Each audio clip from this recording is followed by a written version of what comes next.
ಹಂತ ಹಂತದ ಹಂತಕ ವಿಶೇಷ ಕಾರ್ಯಕ್ರಮಕ್ಕೆ ಸ್ವಾಗತ. ನಾನು ಆನಂದ್ ಬುರ್ಲಿ. ನಾನು ರಂಗನಾಥ್ ಭಾರದ್ವಾಜ್. ಸಾಕಷ್ಟು ಸಂಗತಿಗಳನ್ನ ಮಾತಾಡುವಂಥದ್ದಿದೆ, ಯಾಕಂದ್ರೆ ಇದು ಸಾಮಾನ್ಯ ಸಂಗತಿ ಅಲ್ಲ. ಒಂದ್ಸರಿ ಕೊರೋನಾ ಬಂದ್ ಆದಮೇಲೆ ಏನೂ ಆಗದೇ ಇಲ್ಲ, ನಾವು ತುಂಬಾ ಸೇಫ್ ಅನ್ನುವಂಥವ್ರು ಒಂದು ಸರಿ ಈ ಪ್ರೋಗ್ರಾಮ್ ಅನ್ನು ನೋಡಲೇಬೇಕು. ಯಾಕಂದ್ರೆ ಕೊರೋನಾ ಬಂದ್ ಹೋಗಿ ಮತ್ತೆ ಬಂದ ಮೇಲೂ ಕೂಡ ಒಂದಷ್ಟು ಅವಾಂತರಗಳನ್ನು ಸೃಷ್ಟಿ ಮಾಡಬಹುದು, ನಾಳೆ ಅದು ಜೀವಕ್ಕೆ ಕುತ್ತು ತರಬಹುದು. ಹಾಗಾದ್ರೆ ಇದ್ರ ಬಗ್ಗೆ ಸಾಕಷ್ಟು ಸಂಗತಿಗಳಿದೆ, ತಜ್ಞ ವೈದ್ಯರಿದ್ದಾರೆ ನಮ್ಮ ಜೊತೆ ಚರ್ಚೆ ಮಾಡಲಿಕ್ಕೆ. ನಾವು ಕೂಡ ಸಾಕಷ್ಟು ಮಾತಾಡ್ತೀವಿ. ಅದಕ್ಕಿಂತ ಮೊದಲು ಈ ಕ್ಷಣದ ಹೆಡ್ಲೈನ್ಸ್ ಏನು ನೋಡ ಬನ್ನಿ.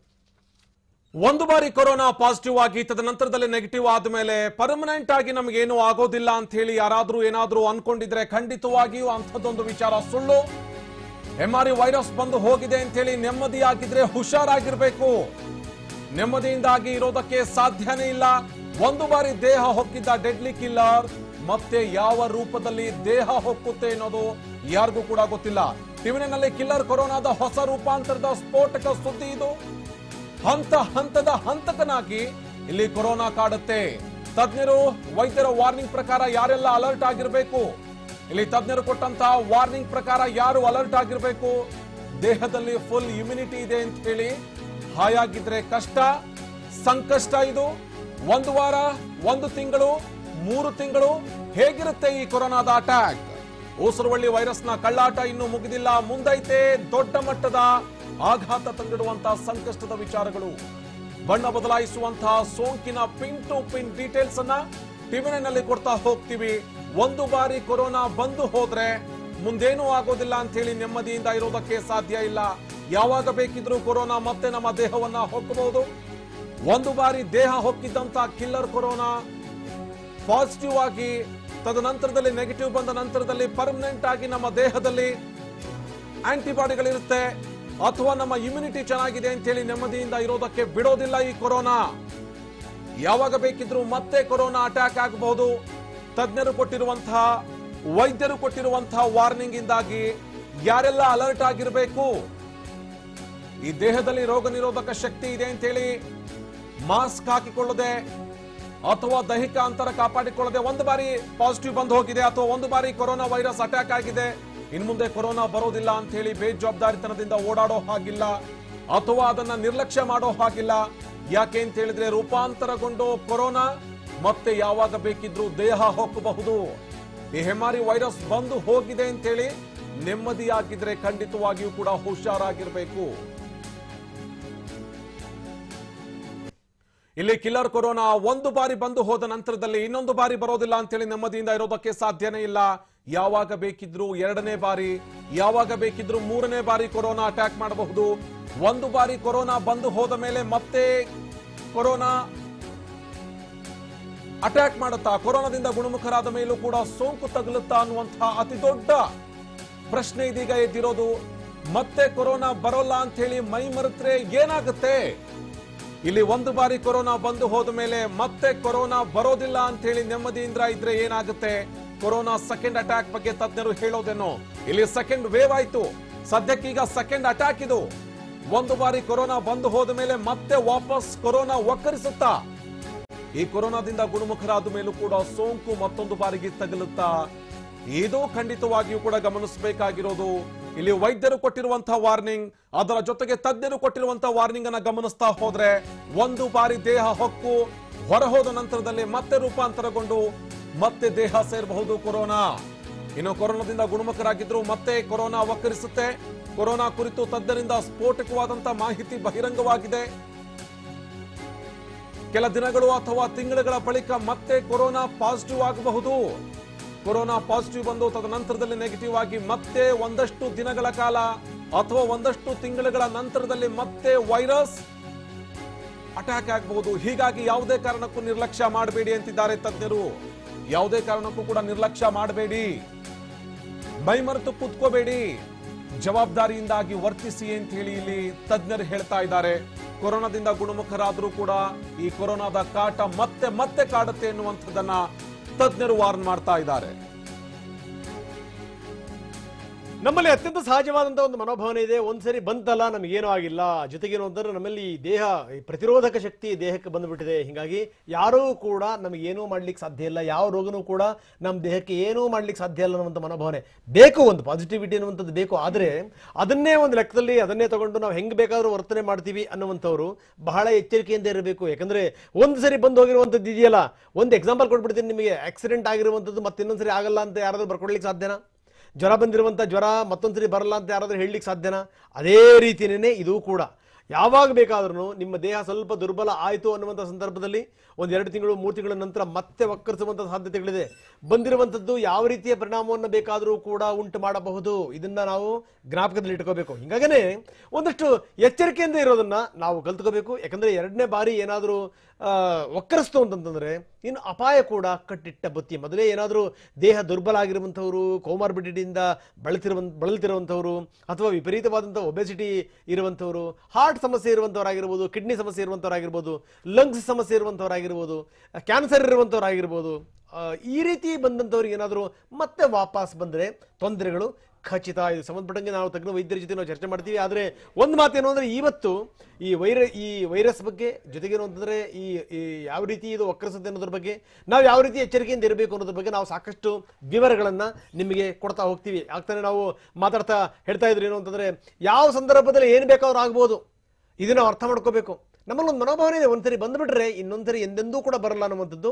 ಈ ಮನೋಭಾವನೆ ಬದಲಾಗಬೇಕು. ಜೊತೆಗೇನು ಅಂತಂದರೆ ಯಾವ ಸಂದರ್ಭದಲ್ಲಿ ಯಾವಾಗ ಬೇಕಾದ್ರೂ ವಕ್ಕರಿಸ್ಬೋದು. ಜನ ಹೆಂಗಿದೆ ಅಂತಂದರೆ, ಕೆಲವೊಂದು ಕಡೆಗೆ ಜನ ವಿಪರೀತವಾದಂಥ ಮುತುವರ್ಜಿಯನ್ನು ವಹಿಸ್ತಾರೆ, ಇನ್ನು ಕೆಲವೊಂದು ಕಡೆಗೆ ಜನ ಅದಕ್ಕೂ ನಮಗೂ ಸಂಬಂಧವೇ ಇಲ್ಲ ಅನ್ನೋ ರೀತಿಯಲ್ಲಿ. ನಿಜ ಏನು ಅಂದರೆ, ಈ ಜನಜೀವನ ಸಾಗಬೇಕಲ್ಲ, ದೈನಂದಿನ ಬದುಕು ಸಾಗಬೇಕಲ್ಲ. ಹೀಗಾಗಿ ಸಹಜ ಸ್ಥಿತಿ ನಾವು ಬರಬೇಕು. ಆದರೆ ಸಹಜ ಸ್ಥಿತಿಗೆ ಬರೋದ್ರ ಜೊತೆಗೇನೆ ಒಂದಷ್ಟು ಮುಂಜಾಗ್ರತೆಯನ್ನು ಕೈಗೊಳ್ಳಬೇಕು, ಒಂದಷ್ಟು ಜಾಗೃತಿಗಳಿರಬೇಕು. ಆ ಜಾಗೃತಿ ಇರಲಿಲ್ಲ ಅಂತಂದ್ರೆ ಅಪಾಯ ಕಟ್ಟಿಟ್ಟ ಬುತ್ತಿ. ಖಂಡಿತವಾಗಿಯೂ ಕೂಡ ಇಲ್ಲಿ ಗಮನಿಸ್ತಾ ಹೋಗಬೇಕು. ಇಲ್ಲಿ ಒಂದು ಬಾರಿ ಕೊರೋನಾ ಬಂದು ಹೋಗಿದೆ ಅಂತ ಹೇಳಿ ನೆಮ್ಮದಿಯಿಂದ ಇರೋದಕ್ಕಾಗ್ಲಿ, ಅಥವಾ ನಮಗೇನೂ ಆಗೋದಿಲ್ಲ ಅಂತ ಹೇಳಿ ಮೈಮರೆತು ಕೂತ್ರೆ ಖಂಡಿತವಾಗಿಯೂ ಮತ್ತೊಂದು ಬಾರಿ ಕೊರೋನಾ ಬರೋ ಸಾಧ್ಯತೆ ಇದೆ. ಗುಣಲಕ್ಷಣಗಳಿಲ್ಲದೆ ಮೊದಲ ಬಾರಿಗೆ ಸೋಂಕು ಬಂದವರಿಗೆ ಅಪಾಯ ಇದೆ. ಇಲ್ಲಿ 2ನೇ ಬಾರಿಗೆ ಕೊರೋನಾ ಬಂದ್ರೆ ಅದರ ತೀವ್ರತೆ ಹೆಚ್ಚಿರುತ್ತೆ ಎನ್ನುವಂತ ಮಾತನ್ನ ಸ್ವತಃ ಸಚಿವರು ಹೇಳ್ತಾ ಇದ್ದಾರೆ. ಇಲ್ಲಿ ಎಸಿಂಪ್ಟಮೆಟಿಕ್ ಸೋಂಕಿತರಿಗೆ ರೋಗ ನಿರೋಧಕ ಶಕ್ತಿ ಉತ್ಪತ್ತಿಯಾಗಿರೋದಿಲ್ಲ. ಕೊರೋನಾ 2ನೇ ಅಟ್ಯಾಕ್ ಬಗ್ಗೆ ಸಚಿವ ಡಾಕ್ಟರ್ ಕೆ ಸುಧಾಕರ್ ಕೊಟ್ಟಿರುವಂತಹ ಹೇಳಿಕೆ ಇದು. ಯಾರಿಗೆ ಗುಣಲಕ್ಷಣ ಇಲ್ಲದೆ ಕೊರೋನಾ ಬಂದು ಹೋಗಿದೆಯೋ ಅಂತವರಿಗೆ ಹೆಚ್ಚಿನ ಆಪತ್ತಿದೆ. ಕೊರೋನಾ 2ನೇ ಅಟ್ಯಾಕ್ ಬಗ್ಗೆ ಆರೋಗ್ಯ ಸಚಿವರು ಆತಂಕವನ್ನು ವ್ಯಕ್ತಪಡಿಸಿದ್ದಾರೆ. ಮೊದಲ ಬಾರಿಗೆ ತೀವ್ರ ಲಕ್ಷಣ ಇದ್ರೆ 2ನೇ ಬಾರಿಗೆ ತೀವ್ರತೆ ಇರೋದಿಲ್ಲ. ಇಲ್ಲಿ ಮೊದಲನೇ ಬಾರಿಗೆ ಕೊರೋನಾ ಪಾಸಿಟಿವ್ ಇದ್ದಂತಹ ವ್ಯಕ್ತಿಗೆ ಅಲ್ಲಿ ತೀವ್ರತೆ ಇತ್ತು ಅಥವಾ ಸೋಂಕಿನಿಂದ ಜಾಸ್ತಿ ಟೈಮ್ ಬಳಲಿದ್ರೆ, 2ನೇ ಬಾರಿಗೆ ಸೋಂಕೇನಾದ್ರೂ ತಗಲಿದ್ರೆ ಖಂಡಿತವಾಗಿಯೂ ಕೂಡ ಆತನಿಗೆ ಅಷ್ಟರ ಮಟ್ಟಿಗೆ ತೀವ್ರತೆ ಇರೋದಿಲ್ಲ. ಆದ್ರೆ ಇಲ್ಲಿ ಎಸಿಂಪ್ಟಮೆಟಿಕ್ ರೋಗಿಗಳಿದಾರಲ್ಲ, ಅಥವಾ ಎಸಿಂಪ್ಟಮೆಟಿಕ್ ಆಗಿ ಪಾಸಿಟಿವ್ ಬಂದಂತಹ ವ್ಯಕ್ತಿಗಳಿದಾರಲ್ಲ, ಅಂಥವ್ರಿಗೆ ಏನಾದ್ರೂ 2ನೇ ಬಾರಿ ಕೊರೋನಾ ವೈರಸ್ ಬಂದ್ರೆ ಅಂಥವರಿಗೆ ತೀವ್ರತೆ ಜಾಸ್ತಿ ಇರುತ್ತೆ, ಅಂಥವರಿಗೆ ಸಂಕಷ್ಟ ಜಾಸ್ತಿ ಅನ್ನುವಂತ ನಿಟ್ಟಿನಲ್ಲಿ ಡಾಕ್ಟರ್ ಕೆ ಸುಧಾಕರ್ ಮಾತನಾಡಿದ್ದಾರೆ. ಇಲ್ಲಿ ಕೊರೋನಾ 2ನೇ ಅಟ್ಯಾಕ್ ಬಗ್ಗೆ ಡಾಕ್ಟರ್ ಕೆ ಸುಧಾಕರ್ ಕೊಟ್ಟಿರುವಂತಹ ಹೇಳಿಕೆ ಒಂದು ಹಂತಕ್ಕೆ ಆತಂಕ ಹುಟ್ಟಿಸ್ತಾ ಇದೆ. ಹಾಗಿದ್ರೆ ಡಾಕ್ಟರ್ ಕೆ ಸುಧಾಕರ್ ಏನ್ ಮಾತನಾಡಿದ್ದಾರೆ ಎಸಿಂಪ್ಟಮ್ಯಾಟಿಕ್ ವಿಚಾರಕ್ಕೆ ಸಂಬಂಧಪಟ್ಟ ಹಾಗೆ, ಅಥವಾ 2ನೇ ಅಟ್ಯಾಕ್ ಆದ್ರೆ ತೀವ್ರತೆ ಎಷ್ಟರ ಮಟ್ಟಿಗಿರುತ್ತೆ ಅನ್ನೋದನ್ನ ಏನ್ ಮಾತಾಡಿದ್ದಾರೆ ನೋಡೋಣ ಬನ್ನಿ. ಪ್ರಾರಂಭದಲ್ಲಿ ಯಾರಿಗೆ ಬಹಳಷ್ಟು ಸಿಂಪ್ಟಮ್ಯಾಟಿಕ್ ಇರ್ತದೆ, ಗುಣಮುಖರಾಗಿರ್ತಾರೆ, 2ನೇ ಬಾರಿ ಅವರಿಗೆ ಮತ್ತೆ ಅದು ಇನ್ಫೆಕ್ಷನ್ ಬಂದರೆ ಅಂಥ ಜನರಿಗೆ ತೀವ್ರತೆ ಕಡಿಮೆ ಇದೆ ಅನ್ನೋದು ಸ್ಟಡೀಸ್ ಮೂಲಕ ಹೇಳಿದ್ದಾರೆ, ಅಧ್ಯಯನ ಆಗಿದೆ. ಮೊದಲನೇ ಸಲ ಯಾರಿಗೆ ಸೋಂಕು ತೀವ್ರಕರವಾಗಿರೋದಿಲ್ಲ, ಯಾವುದೇ ರೋಗದ ಲಕ್ಷಣ ಇರೋದಿಲ್ಲ, ಹಾಗೆ ಗುಣಮುಖರಾಗಿರ್ತಾರೆ, ಅಂಥವರಿಗೆ 2ನೇ ಬಾರಿ ಬಂದಾಗ ಅವ್ರಿಗೆ ತೀವ್ರಕರವಾಗಿ ಈ ಒಂದು ಇನ್ಫೆಕ್ಷನ್ ಬಾಧಿಸ್ತಾ ಇದೆ. ಆದರೆ ಮೊದಲನೇ ಸಲ ಯಾರಿಗೆ ಆಂಟಿಬಾಡೀಸ್ ಜನರೇಟ್ ಆಗಿರಲ್ಲ, ಸಿಂಪ್ಟಮ್ಸ್ ಏನೂ ಇರೋದಿಲ್ಲ, ಲಾಸ್ ಆಫ್ ಸ್ಮೆಲ್ ಇರ್ಬೋದು, ಲಾಸ್ ಆಫ್ ಟೇಸ್ಟ್ ಇರ್ಬೋದು, ಯಾವುದೂ ಇರೋದಿಲ್ಲ, ಅವರಿಗೆ ಸಲೀಸಾಗಿ ಗುಣಮುಖರಾಗಿರ್ತಾರೆ. ಅಂಥವರಲ್ಲಿ ನಾವು IgG ಟೆಸ್ಟ್ ಮಾಡಿದಾಗ ರೋಗ ನಿರೋಧಕ ಶಕ್ತಿ ಅದು ಕೂಡ ಉತ್ಪತ್ತಿ ಆಗಿರಲ್ಲ ಅವರು ದೇಹದಲ್ಲಿ. ಅಂಥವ್ರಿಗೆ 2ನೇ ಬಾರಿ ಏನಾದರೂ ಇನ್ಫೆಕ್ಷನ್ ಆದಮೇಲೆ 2ನೇ ಬಾರಿ ಗಂಭೀರವಾಗಿ ತೀವ್ರತೆ ಹೆಚ್ಚಿದೆ. ಬಹಳಷ್ಟು ಜನ ಹೇಳ್ತಾ ಇದ್ರು ನಮಗೆ ಹೆಂಗ್ ಬಂದಿದೆ ಹೆಂಗ್ ಹೋಗಿದೆ ಅನ್ನೋದೇ ಗೊತ್ತಾಗ್ಲಿಲ್ಲ, ಯಾವ ಗುಣಲಕ್ಷಣಗಳು ಕೂಡ ಇರಲಿಲ್ಲ, ಆದ್ರೆ ಬಂದು ಹೋಯ್ತು, ಯಾವ ಸಮಸ್ಯೆ ಇಲ್ಲ ಅಂತ ಅಂತವ್ರು ತುಂಬಾ ಎಚ್ಚರಿಕೆಯಿಂದ ಇರಬೇಕು. ಕೊರೋನಾ ಎರಡನೇ ಅಟ್ಯಾಕ್ ಬಗ್ಗೆ ಡಾಕ್ಟರ್ ಕೆ ಸುಧಾಕರ್ ಏನಂತಾರೆ? ಸ್ವತಃ ವೈದ್ಯರು ಕೂಡ ಹೌದು, ಜೊತೆಗೆ ಒಂದು ತಜ್ಞರ ತಂಡವೇ ಇದೆ. ಸೊ ಅವ್ರು ಕೊಟ್ಟಿರುವಂತಹ ಒಂದಷ್ಟು ಸಂಗತಿಗಳನ್ನ ಉಲ್ಲೇಖಿಸನೇ ಅವರು ಹೇಳಿರ್ತಾರೆ. ರಾಜ್ಯದಲ್ಲಿ ಅದೆಷ್ಟು ಜನರಿಗೆ ಕೊರೋನಾ ಸೆಕೆಂಡ್ ಅಟ್ಯಾಕ್ ಆಗಿದೆ? ರಾಜ್ಯದಲ್ಲಿ 5% ಜನರಿಗೆ ಕೊರೋನಾ ಮರಳಿ ಬಂದಿದೆ. ನೋಡಿ, ಬಹಳ ಗಮನಿಸಬೇಕಾದಂತ ಸಂಗತಿ, ಗುಣಮುಖರಾಗಿ ಹೋದಂತವ್ರು 5% ಜನರಿಗೆ ಮತ್ತೆ ವಾಪಸ್ ಬಂದಿದೆ. ಹೀಗಾಗಿ ಒಮ್ಮೆ ಬಂತು ಅಂದ್ರೆ ಮತ್ತೊಂದ್ಸರಿ ಬರಲ್ಲ ಅನ್ನುವಂಥದ್ದು ತಪ್ಪು ಗ್ರಹಿಕೆ, ತಪ್ಪು ನಂಬಿಕೆ. ಅದು ಕೊರೋನಾಗೆ ಲಸಿಕೆ ಬರೋ ತನಕ ಎಲ್ಲರೂ ಕೂಡ ಮುಂಜಾಗ್ರತೆ ವಹಿಸಲೇಬೇಕು. 5% ಸಾಮಾನ್ಯ ಸಂಗತಿ ಎಲ್ಲ ಇಲ್ಲಿಗೆ ಈಗ ಯಾರ್ಯಾರಿಗೆ ಬಂದು ಹೋಗಿದೆ ಅಂತವ್ರಲ್ಲಿ 5% ಜನರಿಗೆ ಮತ್ತೆ ವಾಪಸ್ ಬಂದಿದೆ.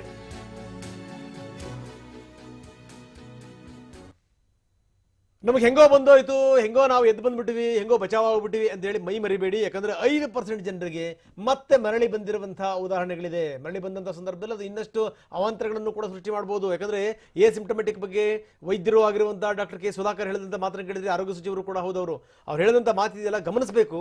ಮೊದಲು ಯಾವುದೇ ಗುಣಲಕ್ಷಣಗಳು ಇಲ್ದನೇ ಬರುತ್ತಲ್ಲ, ಅದು ಅದರ ತೀವ್ರತೆ ಹೆಚ್ಚಾಗಿರುತ್ತೆ ನೆಕ್ಸ್ಟ್ ಬಂದ್ರೆ ಅನ್ನುವಂಥದ್ದು. ಬಹಳ ಸಫರ್ ಪಟ್ಟವಪ್ಪ ನಾವು, ಸಫರ್ ಪಟ್ಟು ಎದ್ದು ಬಂದ್ವಿ ಅನ್ನುವಂಥವ್ರಿಗೆ ಸ್ವಲ್ಪ ಆ ಸಫರಿಂಗ್ಸ್ ಕಡಿಮೆ ಇರುತ್ತೆ. ಆದರೆ ನಮಗೇನೇನೂ ಆ ಸೂಚನೆಗಳೇ ಇರಲಿಲ್ಲ, ನಾವು ಬಹಳ ಆರಾಮಾಗಿದ್ವಿ, ನಾವು ಬಹಳ ಕೂಲಾಗಿದ್ವಿ, ಬಂದಿದ್ದು ಗೊತ್ತಾಗಲಿಲ್ಲ, ಹೋಗಿದ್ದು ಗೊತ್ತಾಗಲಿಲ್ಲ ಅನ್ನುವಂಥ ಕೇಸ್ಗಳಿದೆಯಲ್ಲ, ಅವರು ಬಹಳ ಬಹಳ ಮುಂಜಾಗ್ರತೆನ ವಹಿಸಬೇಕು. ಹಾಗಾದ್ರೆ ಇದಕ್ಕೆ ಸಂಬಂಧಪಟ್ಟಂಗೆ ಸುಧಾಕರ್ ಹೇಳಿದ್ದೇನು? ಆ 5% ಜನರಿಗೆ ವಾಪಸ್ ಬಂದಿದೆ ಅಂತಾರಲ್ಲ, ಅದು ಹೇಗೆ? ಬನ್ನಿ ಸುಧಾಕರ್ ಏನು ಹೇಳ್ತಾರೆ ನೋಡೋಣ. ಅಲ್ಲ, ಟೋಟಲ್ ರೀಇನ್ಫೆಕ್ಷನ್ನೇ 5%.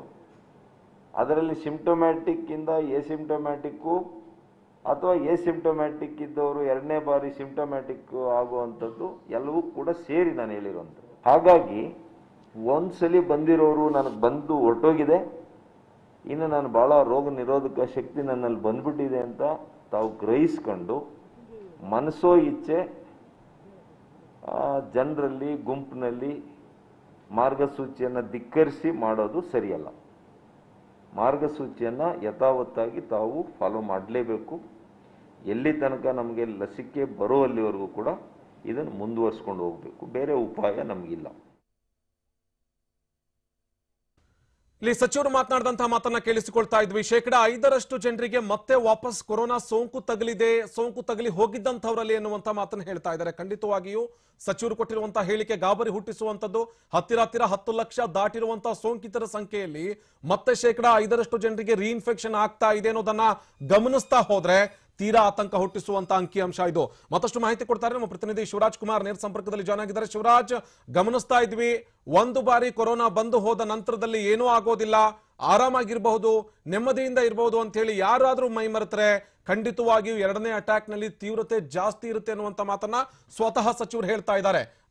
ಯಾವ ರೀತಿಯಾಗಿ ಇದು ತೀವ್ರತೆ ತರುತ್ತೆ, ಅದರ ಜೊತೆಗೆ ಜನ ಎಚ್ಚರಿಕೆಯಿಂದ ಹೇಗಿರಬೇಕು ಶಿವರಾಜ್, ತಜ್ಞರು ಏನ್ ಹೇಳ್ತಾರೆ? ಆನಂದ್, ಖಂಡಿತವಾಗ್ಲೂ ಈಗ ಸಚಿವರಾದಂಥ ಡಾಕ್ಟರ್ ಕೆ ಸುಧಾಕರ್ ಹೇಳೋರಂತೆ ಎಷ್ಟರ ಮಟ್ಟಿಗೆ ನಾವು ಮೈ ಮರೆಯಬಾರದು. ಯಾಕಂದ್ರೆ ಈ ಒಂದು ಕೊರೋನಾ ವೈರಸ್ ಅನ್ನೋದು ಒಂದು ಊಸರವಳ್ಳಿ ಇದ್ದಂಗೆ ಯಾವಾಗ ಮತ್ತೆ ಮತ್ತೆ ಕೂಡ ಅಟ್ಯಾಕ್ ಮಾಡುವ ಸಾಧ್ಯತೆ ತುಂಬಾ ಇದೆ ಅನ್ನೋ ಮಾತುಗಳನ್ನ ಹೇಳ್ತಾ ಇರೋದು. ಸ್ಪಷ್ಟವಾಗಿ ಇಲ್ಲಿ ತಜ್ಞರು ಕೂಡ ಒಂದು ವರದಿಯನ್ನು ಕೊಟ್ಟಿದ್ದಾರೆ. ಅವರು ಕೂಡ ತಜ್ಞರು ಹೇಳ್ತಾ ಇದ್ದಾರೆ, ಇವರು ತಜ್ಞರ ಪ್ರಕಾರ ಈ ಒಂದು ಕೊರೋನಾ ವೈರಸ್ ಏನಿದೆ ಒಂದು ಬಾರಿ ಬಂದ ನಂತರ ಬರೋಬ್ಬರಿ 3 ರಿಂದ 6 ತಿಂಗಳವರೆಗೂ ಒಂದು ರೋಗ ನಿರೋಧಕ ಶಕ್ತಿ ಇರುವಂತಹ ಒಂದು ಕೆಪಾಸಿಟಿ ಪ್ರತಿಯೊಬ್ಬ ಮನುಷ್ಯನಿಗೂ ಇರುತ್ತೆ. ಆದ್ರೆ ದುರ್ಬಲ ಶಕ್ತಿಯನ್ನು ಯಾರು ಹೊಂದಿರ್ತಾರೆ, ಈಗಾಗಲೇ ಕೋಮಾರ್ಬಿಡಿಟಿ ಬೇರೆ ಬೇರೆ ಕಾಯಿಲೆಗಳಿಂದ ಯಾರು ಬಳಲ್ತಾ ಇರ್ತಾರೆ ಅಂತವ್ರಿಗೆ ಮತ್ತೆ ಬೇಗ ಕೆಲವೇ ದಿನಗಳ ಅಂತರದಲ್ಲೂ ಕೂಡ ಈ ಒಂದು ಕೊರೋನಾ ವೈರಸ್ ಮತ್ತೆ ಅಟ್ಯಾಕ್ ಆಗುವಂತ ಸಾಧ್ಯತೆ ಇರುತ್ತೆ. ಎರಡನೇ ಬಾರಿ ಕೂಡ ಅಟ್ಯಾಕ್ ಆಗಿ ಅವರಿಗೆ ತೀವ್ರ ಉಲ್ಬಣಗೊಂಡು ರೋಗ ಸಾವಿನ ದವಡೆಗೆ ಕೂಡ ಸಿಲುಕಿಸಬಹುದು ಅಂತ ತಜ್ಞರು ಎಚ್ಚರಿಕೆಯನ್ನು ಕೊಡ್ತಾ ಇರೋದು. ಇಲ್ಲೊಂದ್ ಕಡೆ ಜನರು ಮೈ ಮರಿತಾ ಇದ್ದಾರೆ, ಕೊರೋನಾ ಅನ್ನೋದು ಇಲ್ಲವೇ ಇಲ್ಲ ಅನ್ನೋ ರೀತಿಯಲ್ಲಿ ಓಡಾಡುವಂತಹ ಸ್ಥಿತಿಗೆ ಬಂದು ತಲುಪಿದ್ದಾರೆ. ಅದೇ ರೀತಿಯಾಗಿ ಮೈ ಮರೆತರೆ ಈ ಒಂದು ಎರಡನೇ ಅಲೆ ಸಂದರ್ಭದಲ್ಲಿ ಎರಡನೇ ಅಟ್ಯಾಕ್ ಕೂಡ ಆಗುವಂತಹ ಸಾಧ್ಯತೆ ತುಂಬಾ ಹೆಚ್ಚಿರುತ್ತೆ. ಈಗಾಗಲೇ ರಾಜ್ಯದಲ್ಲಿ 5% ಮಂದಿಗೆ ಎರಡನೇ ಅಟ್ಯಾಕ್ ಆಗಿರುವಂತದನ್ನ ನೋಡ್ತಾ ಇದ್ರೆ ನಾವು ಗಮನಿಸಬಹುದು. ಮುಂದಿನ ದಿನಗಳಿದು ಇನ್ನಷ್ಟು ಎಷ್ಟು ತೀವ್ರವಾಗಿ ಇರುತ್ತೆ ಅಂತ. ಮತ್ತೊಂದು ಪ್ರಮುಖವಾದ ವಿಚಾರವಂದ್ರೆ ಏನಂದ್ರೆ ಆನಂದ್, ಒಂದು ತಜ್ಞರು ಹೇಳೋ ಪ್ರಕಾರ ಈ ಒಂದು ಕೊರೋನಾ ವೈರಸ್ ಏನಿದೆ ಸುಮಾರು 150ರಷ್ಟು ಮ್ಯುಟೇಷನ್ ಆಗಿದೆ. ಈ ಒಂದು ಮ್ಯುಟೇಷನ್ ಏನಿದೆ ಒಂದೊಂದು ರೀತಿ ಒಂದೊಂದು ಬದಲಾವಣೆಯನ್ನು ಕಾಣುತ್ತೆ. ಊಸರವಳ್ಳಿ ರೀತಿಯಲ್ಲಿ ಇದು ಬೇರೆ ಬೇರೆ ಒಂದು ರೂಪಾಂತರಗಳನ್ನು ಗೊಂಡು ಒಬ್ಬೊಬ್ಬರಿಗೆ ಒಂದು ತೀವ್ರವಾಗಿ ಒಂದು ಹೊಡೆತವನ್ನು ಕೊಡುತ್ತೆ. ಒಬ್ಬರಿಗೆ ನಾರ್ಮಲ್ ಆಗಿ ಒಂದು ಹೊಡೆತವನ್ನು ಕೊಟ್ರೆ ಅಂದ್ರೆ ಕೇವಲ ಅಸಿಂಪ್ಟಮ್ಯಾಟಿಕ್ ಅಂತಾರಲ್ಲ ಆ ರೀತಿಯಾಗಿ ಗುಣಲಕ್ಷಣ ಕಾಣಿಸ್ಕೊಂಡು ಹೋದ್ರೆ ಕೆಲವರಿಗೆ ತೀವ್ರವಾದ ಒಂದು ಗುಣಲಕ್ಷಣ ಕಾಣಿಸ್ಕೊಡ್ತಾರೆ. ಸೊ ಅವರು ಕೋಮಾ ಸ್ಥಿತಿಗೆ ಕೆಲವೊಂದು ಹೋಗ್ತಾರೆ.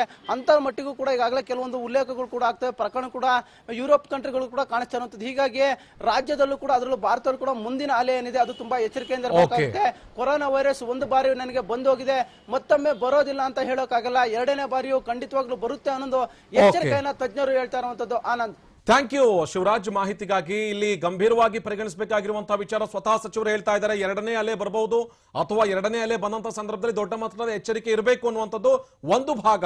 ಮತ್ತೊಂದು ಕಡೆಗೆ ಸೋಂಕು ಬಂದು ಹೋಗಿರುವಂತಹ ವ್ಯಕ್ತಿಗೆ ಸೆಕೆಂಡ್ ಅಟ್ಯಾಕ್ ಆಗಬಹುದು ಅನ್ನುವಂಥದ್ದು ತೀರಾ ಗಂಭೀರವಾಗಿರುವಂತಹ ವಿಚಾರ. ನಮ್ಮ ಜೊತೆಗೆ ಅತಿಥಿಗಳು ಜಾಯ್ನ್ ಆಗಿದ್ದಾರೆ. ಡಾಕ್ಟರ್ ಚೇತನ್ ಜಾಯ್ನ್ ಆಗಿದ್ದಾರೆ, ಶ್ವಾಸಕೋಶ ತಜ್ಞರು. ಅದರ ಜೊತೆಗೆ ಡಾಕ್ಟರ್ ಪ್ರದೀಪ್, ಸೋಂಕು ಶಾಸ್ತ್ರಜ್ಞರು, ಹಾಗೇನೆ ರೋಗ ನಿರೋಧಕ ತಜ್ಞರಾಗಿರುವಂತಹ ಡಾಕ್ಟರ್ ಚಂದ್ರಶೇಖರ್ ಅವರು ಕೂಡ ನಮ್ಮ ಜೊತೆಗೆ ಜಾಯ್ನ್ ಆಗಿದ್ದಾರೆ. ಜೊತೆಗೆ ಚರ್ಚೆನ ಮಾಡೋಣ. ಯಾವ ರೀತಿಯಾಗಿ ಸೆಕೆಂಡ್ ಅಟ್ಯಾಕ್ ತೀವ್ರತೆ ತರುತ್ತೆ, ಅದರ ಜೊತೆಗೆ ಎಷ್ಟರ ಮಟ್ಟಿಗೆ ಸಿವಿಯರ್ ಆಗಿರುತ್ತೆ ಅಂತ ಹೇಳಿ. ಚಿಕ್ಕ ಬ್ರೇಕ್ ಆದ್ಮೇಲೆ 5% ಜನರಿಗೆ ಮತ್ತೆ ವಾಪಸ್ ಬರಬಹುದು. ಬಂದು ಹೋಗಿದ್ರು ಕೂಡ ಆಶ್ಚರ್ಯ ಇಲ್ಲ. ಹಾಗಾದ್ರೆ ಮತ್ತೊಂದ್ಸರಿ ಬರುತ್ತಲ್ಲ, ಬಂದಿರುವಂತದ್ದು ಸುಮ್ಮನೆ ಬರಲ್ಲ, ಸಾಕಷ್ಟು ಹಾನಿಯನ್ನು ಉಂಟು ಮಾಡುತ್ತೆ. ಹಿಂಗಾಗಿ ಮೈ ಮರಿಬಾರದು, ಎಚ್ಚರದಿಂದ ಇರಬೇಕು ಅನ್ನುವಂಥ ಸಂದೇಶ ಸ್ವತಃ ಸಚಿವರಿಂದ, ಆರೋಗ್ಯ ಸಚಿವರಿಂದ ಬಂದಿದೆ. ಹಾಗಾದ್ರೆ ಇದು ಎಷ್ಟರ ಮಟ್ಟಿಗೆ ಸರಿ? ಇದು ಒಂದು ಪಕ್ಷ ಈ ಬಂದಿರುವಂಥವ್ರು ಮತ್ತೆ ಯಾವ್ಯಾವ ಮುನ್ನೆಚ್ಚರಿಕೆಗಳನ್ನ ಕೈಗೊಳ್ಳಬೇಕು, ಜೊತೆಗೆ ಏನು ಅಂತಂದ್ರೆ ಸಹಜವಾಗಿ ನಾವು ಏನು ಮುನ್ನೆಚ್ಚರಿಕೆ ತೆಗೆದುಕೊಳ್ತಾ ಇದೀವಲ್ಲ, ಕೆಲವರು ನಮ್ಮಲ್ಲಿ ಎರಡೇ ತರದ ಕ್ಯಾಟಗರಿ ನಾನು ಯಾವಾಗಲೂ ಕೂಡ ಹೇಳ್ತಾ ಇರ್ತೀನಿ. ಒಂದು ಅತಿಯಾದ ಭಯ ಆತಂಕದಿಂದ ಮುನ್ನೆಚ್ಚರಿಕೆಯನ್ನು ತೆಗೆದುಕೊಳ್ಳುವಂಥವ್ರು, ಇನ್ನೊಂದು ನಮ್ಗೆ ಏನೂ ಆಗಲ್ಲ ಅನ್ನುವಂಥವ್ರು. ಇನ್ನು ಬೇರೆ ಜನಗಳು ಇಲ್ವೇ ಅಲ್ಲ ನಮ್ಮಲ್ಲಿ. ಯಾಕಂದ್ರೆ ನಾವು ಮನೆಯಿಂದ ಆಫೀಸಿಗೆ ಬರುವಂಥ ಸಂದರ್ಭದಲ್ಲಿ ರಸ್ತೆಯಲ್ಲಿ ನೋಡಿದ್ರೆ ಭಯ ಆಗುತ್ತೆ. 7 ಜನ ಮಾಸ್ಕ್ ಹಾಕೊಂಡಿರ್ತಾರೆ, 7 ಜನ ಅಂತರ ಕಾಪಾಡ್ಕೊಂಡಿರ್ತಾರೆ. ಅದಿಲ್ಲವೇ ಅಲ್ಲ ನಮ್ಮ ಜನಗಳಿಗೆ. ಸೊ ಇಂಥ ಸಂದರ್ಭದಲ್ಲಿ ಮತ್ತೆ ಬಂದಿರುವಂಥವ್ರಿಗೆ ವಾಪಸ್ ಬಂದ್ರೆ ಏನು? ಹಾಗಾದ್ರೆ ನಾವು ಹೇಳ್ತಿದ್ವಲ್ಲ, ಇಮ್ಯುನಿಟಿ ಡೆವಲಪ್ ಆಗಿರುತ್ತೆ ದೇಹದಲ್ಲಿ, ರೋಗ ನಿರೋಧಕ ಶಕ್ತಿ ಬಂದಿರುತ್ತೆ, ಹಾಗಾಗಿ ಏನೂ ಆಗಲ್ಲ ಅನ್ನುವಂಥದ್ದು ಅದೆಲ್ಲವೂ ಕೂಡ ಬುಡಮೇಲಾಯ್ತಾ? ಹಾಗಾದ್ರೆ ಸುಳ್ಳಾಯ್ತಾ? ಬನ್ನಿ ಸಂಬಂಧಪಟ್ಟಂಗೆ ನಾವು ಮಾತನಾಡೋಣ. ಚೇತನ್ ಕುಮಾರ್ ನಮ್ಮ ಜೊತೆಗಿದ್ದಾರೆ, ಶ್ವಾಸಕೋಶ ತಜ್ಞರು. ಡಾಕ್ಟರ್ ಪ್ರದೀಪ್ ನಮ್ಮ ಜೊತೆಗಿದ್ದಾರೆ, ಸಾಂಕ್ರಾಮಿಕ ರೋಗಗಳ ತಜ್ಞರು. ಡಾಕ್ಟರ್ ಚಂದ್ರಶೇಖರ್ ರೋಗ ನಿರೋಧಕ ತಜ್ಞರು ನಮ್ಮೊಂದಿಗೆ ನೇರ ಸಂಪರ್ಕಕ್ಕೆ ಬರ್ತಾರೆ. ನಾನು ಚರ್ಚೆಯನ್ನು ಶುರು ಮಾಡ್ತಾ ಇದ್ದೀನಿ ಡಾಕ್ಟರ್ ಪ್ರದೀಪ್ ಅವರಿಂದ, ಸಾಂಕ್ರಾಮಿಕ ರೋಗಗಳ ತಜ್ಞರು. ಡಾಕ್ಟರ್ ಪ್ರದೀಪ್ ಜಿ, ನೋಡಿದ್ರಿ ತಾವು ಸಚಿವರು ಹೇಳಿದಂಥ ಮಾತನ್ನ, ನಿಜನಾ ಅದು?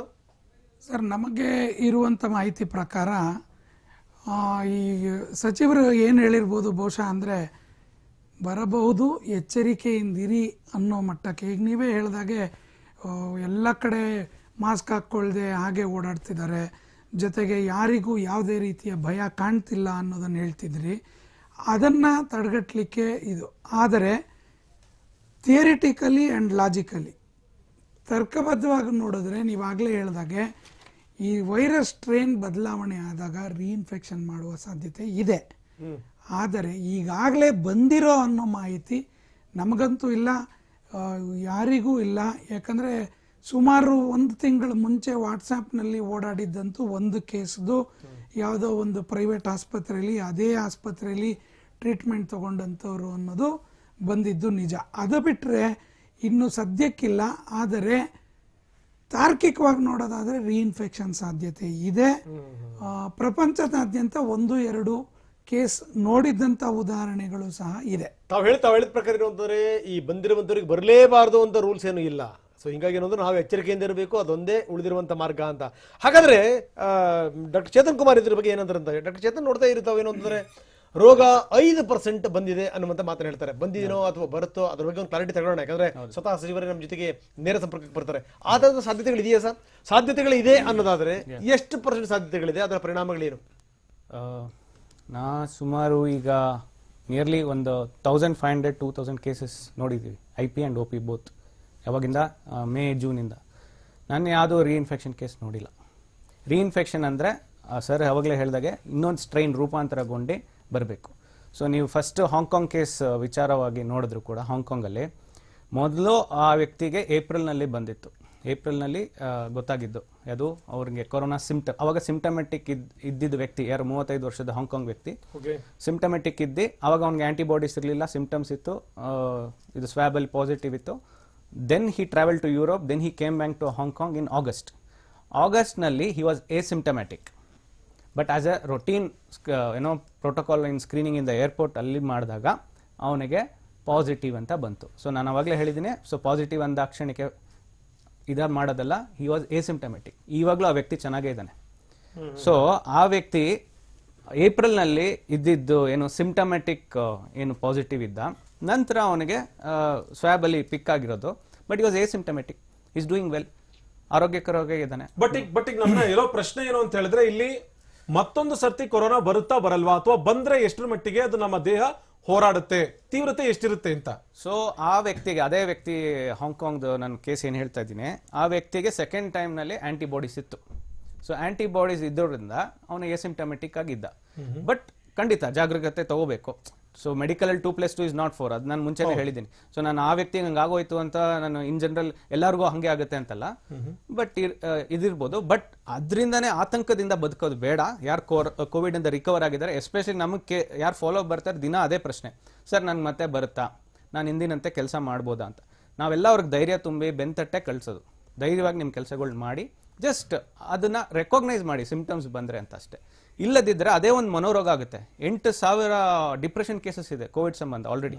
ಸೊ ನೀವು ಐಡಿಯಲಿ ನೀವು ಒಬ್ರು ಸೈಕ್ಯಾಟ್ರಿಸ್ಟ್ ಒಂದು ಇದು ತಗೋಬೇಕಾಗುತ್ತೆ ಪ್ಯಾನಲ್. ನಿಜ ಡಾಕ್ಟರ್ ಪ್ರದೀಪ್ ಅವರೇ, ಒಂದು ವಿಚಾರ ಐತಿ ಇಲ್ಲಿ. ನಮ್ಮ ಕಾಮನ್ ಫ್ಲೂ ಹೆಂಗ್ ಬರುತ್ತೆ ಅಥವಾ ಕಾಮನ್ ಕೋಲ್ಡ್ ಹೆಂಗ್ ಬರುತ್ತೋ, ಪದೇ ಪದೇ ಬರ್ತಾನೆ ಇರುತ್ತೆ, ಅದು ಪದೇ ಪದೇ ಬರ್ತಾನೆ ಇರುತ್ತೆ, ಹೋಗ್ತಾನೆ ಇರುತ್ತೆ. ಅದೇ ತರದಾಗಿರುವಂತಹ ವೈರಸ್ ಇದು ಅನ್ನೋ ಕಾರಣಕ್ಕಾಗಿ ಗಮನಿಸ್ತಾ ಹೋದ್ರೆ, ಒಂದು ಸರ್ತಿ ಕೊರೋನಾ ಬಂದ್ ಹೋದ್ಮೇಲೆ ಇನ್ನೊಂದ್ಸತಿ ಬರಬಾರ್ದು ಅಂತ ಏನಾದ್ರೂ ಇದೆಯಾ?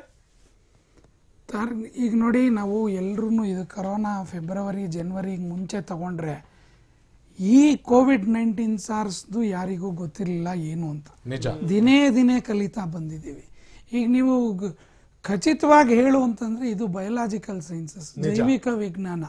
2+2 is almost always 4 ಅಂತ ಕರಿತೀವಿ ಹೊರತು 2+2 4 ಹೇಳಕ್ಕಾಗಲ್ಲ. ಹಾಗಾಗಿ ಬರ್ಬೋದು. ಹಾಗಾಗಿ ಈಗ ಚೇತನ್ ಡಾಕ್ಟರ್ ಹೇಳಿದಾಗೆ ಬಂದಂತವ್ರು ನಮಗ್ ಬರುತ್ತಾ ಅಂದಾಗ ಅವ್ರಿಗೆ ಆತಂಕ ಕಡಿಮೆ ಮಾಡಿ ಎಚ್ಚರಿಕೆಯಿಂದ ಇರಿ ಅಂತ ಹೇಳ್ಬಿಟ್ಟು ಕಳಿಸ್ಬೋದೇ ಹೊರತು, ಈ ಕರೋನಾ ವೈರಸ್ ಒಂದು ರೀತಿ ಶ್ವಾಸಕೋಶದ ವೈರಸ್, ರೆಸ್ಪಿರೇಟರಿ ವೈರಸ್. ಆದ್ರಿಂದ ಬೇರೆ ತರನೇ ಬರ್ಬೋದು ಅಂತ ಊಹೆ ಮಾಡಿ ಎಚ್ಚರಿಕೆಯಿಂದ ಇರೋದು ಒಳ್ಳೇದು. ಅದು ಬಿಟ್ಬಿಟ್ಟು ಮತ್ತೆ ಬರೋದೇ ಇಲ್ಲ, ಲೈಫ್ ಲಾಂಗ್ ಇಮ್ಯುನಿಟಿ, ನಿಮ್ಗೆ ಒಂದ್ಸಲಿ ಬಂದ್ರೆ ಜೀವನ ಪರ್ಯಂತ ರೋಗ ನಿರೋಧಕ ಶಕ್ತಿ ಬಂದ್ಬಿಡುತ್ತೆ ಅಂತ ಇವತ್ತಿನ ಲೆಕ್ಕಕ್ಕೆ, ಬರೀ 8-10 ತಿಂಗಳ ಲೆಕ್ಕಕ್ಕೆ ನಾವು ಗಣನೆಗೆ ತಗೊಂಡು ರಿಲ್ಯಾಕ್ಸ್ ಆಗ್ಬಿಡೋದು ಸರಿ ಅಲ್ಲ ಅನ್ಸುತ್ತೆ. ಅಲ್ಲ ಹೋಲಿ ಸರ್, ಈಗ ಬಂದಿರುವಂತವ್ರು ಏನಾದ್ರು ಮತ್ತೆ ಬಂತು ಅಂತಂದ್ರೆ ಅದರ ತೀವ್ರತೆ ಜಾಸ್ತಿ ಇರುತ್ತಾ ಸರ್? ಅದು ಈಗ ಸ್ಪೆಕ್ಯುಲೇಷನ್ನೇ. ನಮ್ಮ ಪ್ರಕಾರ ಈಗ ಏನಾಗುತ್ತೆ, ಬೇರೆ ಪ್ಯಾಂಡಮಿಕ್ಸು, ಬೇರೆ ಇನ್ಫೆಕ್ಷನ್ಸು ನೋಡಿದ್ರೆ ತೀವ್ರತೆ ಕಡಿಮೆ ಇರೋ ಸಾಧ್ಯತೆ ಜಾಸ್ತಿ ಇದೆ. ಕಾರಣ ಒಂದು, ಈಗಾಗಲೇ ಕೆಲವು ಆಂಟಿಬಾಡೀಸ್ ಇರುತ್ತೆ, 3ರಿಂದ 6 ತಿಂಗಳಿರುತ್ತೆ ಅಂತ ಹೇಳ್ತಾರೆ. ಒಂದು. ಎರಡನೇದು, ಆ ಆಂಟಿಬಾಡೀಸು ಯಾವತ್ತಿಗೆ ಆಗಲಿ ಮೆಮೊರಿ ಸೆಲ್ಸಿಂದ ಹೊರಗೆ ಬಂದು ವೈರಸ್ ಜೊತೆ ಹೋರಾಡ್ಬೋದು ಅನ್ನೋ ಒಂದು ಆಶಾಭಾವನೆ ಇದೆ. ಆದರೆ ನಮಗಿರೋ ಕೆಲವು ಅಂದ್ರೆ, ಒಂದು ಹಾಂಗ್ಕಾಂಗ್ದು, ಇನ್ನೊಂದು ವಾಟ್ಸಾಪ್ನಲ್ಲಿ ಓಡಾಡಿದಂಥ ಒಂದು ಕೇಸ್ ಬಿಟ್ಟರೆ ಇನ್ನೆಲ್ಲೂ ನಮಗೆ ಇದ್ರದ್ದು ಗೊತ್ತಿಲ್ಲ. ಹಾಗಾಗಿ ಊಹೆ ಮಾಡಿ ಸಮಾಧಾನದಿಂದ ಆತಂಕಕ್ಕೊಳಗಾಗದೆ ಎಚ್ಚರಿಕೆಯಿಂದ ಇರ್ಬೋದೇ ಹೊರತು ನಾವು ನೇರವಾಗಿ ಬಂದೇ ಬರುತ್ತೆ, ತೊಂದರೆ ಕೊಟ್ಬಿಡುತ್ತೆ ಅಂತ ಹೇಳೋಕ್ಕಾಗಲ್ಲ. ಆದರೆ ಏನ್ ಬೇಕಾದ್ರೂ ಆಗ್ಬೋದು ಅನ್ನೋದು ನಿಮ್ಮ ಪ್ರಕಾರ ತೀವ್ರತೆ ಕಡಿಮೆ ಇರುತ್ತೆ ಅಂತ. ಯಾಕಂದ್ರೆ ನೋಡಿ ಸರ್, ಒಂದು ಸರಿ ಒಬ್ಬ ಹೊಸ ಶತ್ರುವಿನ ಜೊತೆಗೆ ಹೋರಾಡಕ್ಕಿಂತನೂ ಹಳೆ ಶತ್ರುವಿನ ಜೊತೆಗೆ ಹೋರಾಡಕ್ಕಿಂತನೂ ಅದಕ್ಕೆ ವ್ಯತ್ಯಾಸ ಇದೆ. ಅದಕ್ಕೆ ಯಾಕಂದ್ರೆ ಆ ಶತ್ರು ನಮಗೆ ತುಂಬಾ ಚೆನ್ನಾಗಿ ಗೊತ್ತಿರೋದ್ರಿಂದ ದೇಹ ಕೂಡ ಅದಕ್ಕೆ ಯಾವ ರೀತಿ ಪ್ರತಿರೋಧಕ ಶಕ್ತಿ ಬೆಳೆಸ್ಕೋಬೇಕು, ಯಾವ ರೀತಿ ಹೋರಾಡಬೇಕು ಅಂತ ರೂಢಿಸ್ಕೊಂಡಿರುತ್ತೆ ಅಂತ ಇರ್ತಾವೆ. ಅದು ನಮ್ಮ ಆಶಾಭಾವನೆ ಹಂಗಿದೆ ಅಂತ. ಯಾಕಂದ್ರೆ ಕೋವಿಡ್ದು ಮುಂಚೆ ಇಲ್ಲ, ಆದ್ರೆ ಬಹುಶಃ ಹಾಗೆ ಆಗತ್ತೆ. ಕಾರಣ ಬೇರೆ ಎಲ್ಲದನ್ನು ನೋಡಿ ಹೇಳೋದಾದ್ರೆ ತಾರ್ಕಿಕವಾಗಿ ಮೆಮೊರಿ ಸೆಲ್ಸ್ ಇರುತ್ತೆ. ಅದರಿಂದ ಒಂದ್ ವಿಚಾರ ಸರ್, ಇಲ್ಲಿ ಒಂದು ಕ್ಲಾರಿಟಿ ಕೊಡ್ಬೇಕು. ಯಾಕೆಂದ್ರೆ ಎಸಿಂಪ್ಟಮೆಟಿಕ್ ಇದ್ದವರಿಗೆ ಸೋಂಕ್ ಇದೆ ಅನ್ನೋದು ಕೂಡ ಗೊತ್ತಾಗಿರಲ್ಲ, ಸೋಂಕ್ ಇದೆಯಾ ಇಲ್ವೋ ಅನ್ನೋದು ಗೊತ್ತಾಗಿರಲ್ಲ, ಬಂದ್ ಹೋಗಿರುತ್ತೆ. ಅಂತವರಲ್ಲಿ ಆಂಟಿಬಾಡಿ ಡೆವಲಪ್ ಆಗಿರುತ್ತಾ, ಅಥವಾ ಡೆವಲಪ್ ಆಗಿರೋ ಆಂಟಿಬಾಡಿ ಮತ್ತೆ ವಾಪಸ್ ಏನಾದ್ರು ರೀಇನ್ಫೆಕ್ಷನ್ ಆದ್ರೆ ಆ ವೈರಸ್ ನ ವಿರುದ್ಧ ಹೋರಾಡುವಂತ ಶಕ್ತಿ ಇಟ್ಕೊಳ್ಳುತ್ತಾ, ಅಥವಾ ಆ ಮೆಮರಿ ನಮ್ಮ ಟಿ ಸೆಲ್ಸ್ ಆಗ್ಲಿ ಅಥವಾ ಬಿ ಸೆಲ್ಸ್ ಗಾಗ್ಲಿ ಇರುತ್ತಾ ಅನ್ನುವಂಥದ್ದು ಒಂದು ಮೇಜರ್ ಪ್ರಶ್ನೆ. ಅದ್ರ ಬಗ್ಗೆ ನಿಮ್ ಜೊತೆಗೆ ಚರ್ಚೆನ ಮುಂದುವರಿಸ್ತೀನಿ ಚಿಕ್ಕ ಬ್ರೇಕ್ ಆದ್ಮೇಲೆ. ವಿಶೇಷ ಕಾರ್ಯಕ್ರಮಕ್ಕೆ ಮತ್ತೆ ಸ್ವಾಗತ. ಗಮನಿಸ್ತಾ ಇದ್ವಿ ತಜ್ಞರ ಜೊತೆಗೆ, ಇಲ್ಲಿ ತಜ್ಞರು ಹಾಗೇನೆ ವೈದ್ಯರು ಹೇಳ್ತಾ ಇರುವಂತಹ ಮಾತು, ಮುನ್ನೆಚ್ಚರಿಕೆ ಅನ್ನೋದು ತೀರಾ ಇಂಪಾರ್ಟೆಂಟ್ ಆಗಿರುವಂತಹ ವಿಚಾರ. ಇಲ್ಲಿ ಒಂದು ಬಾರಿ ಕೊರೋನಾ ಬಂದು ಹೋದ್ರೆ ರೋಗ ನಿರೋಧಕ ಶಕ್ತಿಯ ಪವರ್ ಎಷ್ಟು ದಿನಗಳ ಮಟ್ಟಿಗಿರುತ್ತೆ, ಗುಣಮುಖರಾದಂತಹ ಸೋಂಕಿತರಿಗೆ ಎಷ್ಟು ದಿವಸಗಳ ಕಾಲ ರೋಗ ನಿರೋಧಕ ಶಕ್ತಿ ದೇಹದ ಒಳಗಡೆ ಇರುತ್ತೆ, ಇದು ತೀರಾ ಇಂಪಾರ್ಟೆಂಟ್ ಆಗಿರುವಂತ. ಅದರ ಜೊತೆಗೆ ಲಕ್ಷಾಂತರ ಜನರಿಗೆ ಸದ್ಯ ಕಾಡ್ತಾ ಇರುವಂತಹ ಪ್ರಶ್ನೆ ಇದು. ಯಾವ್ಯಾವ ಕಾಯಿಲೆಗಳು ಅಥವಾ ದೇಹದ ಇಮ್ಯುನಿಟಿ ಪವರ್ ಎಷ್ಟು ದಿನಗಳ ಮಟ್ಟಿಗೆ ಇರುತ್ತೆ ಅಂತ ಹೇಳಿ.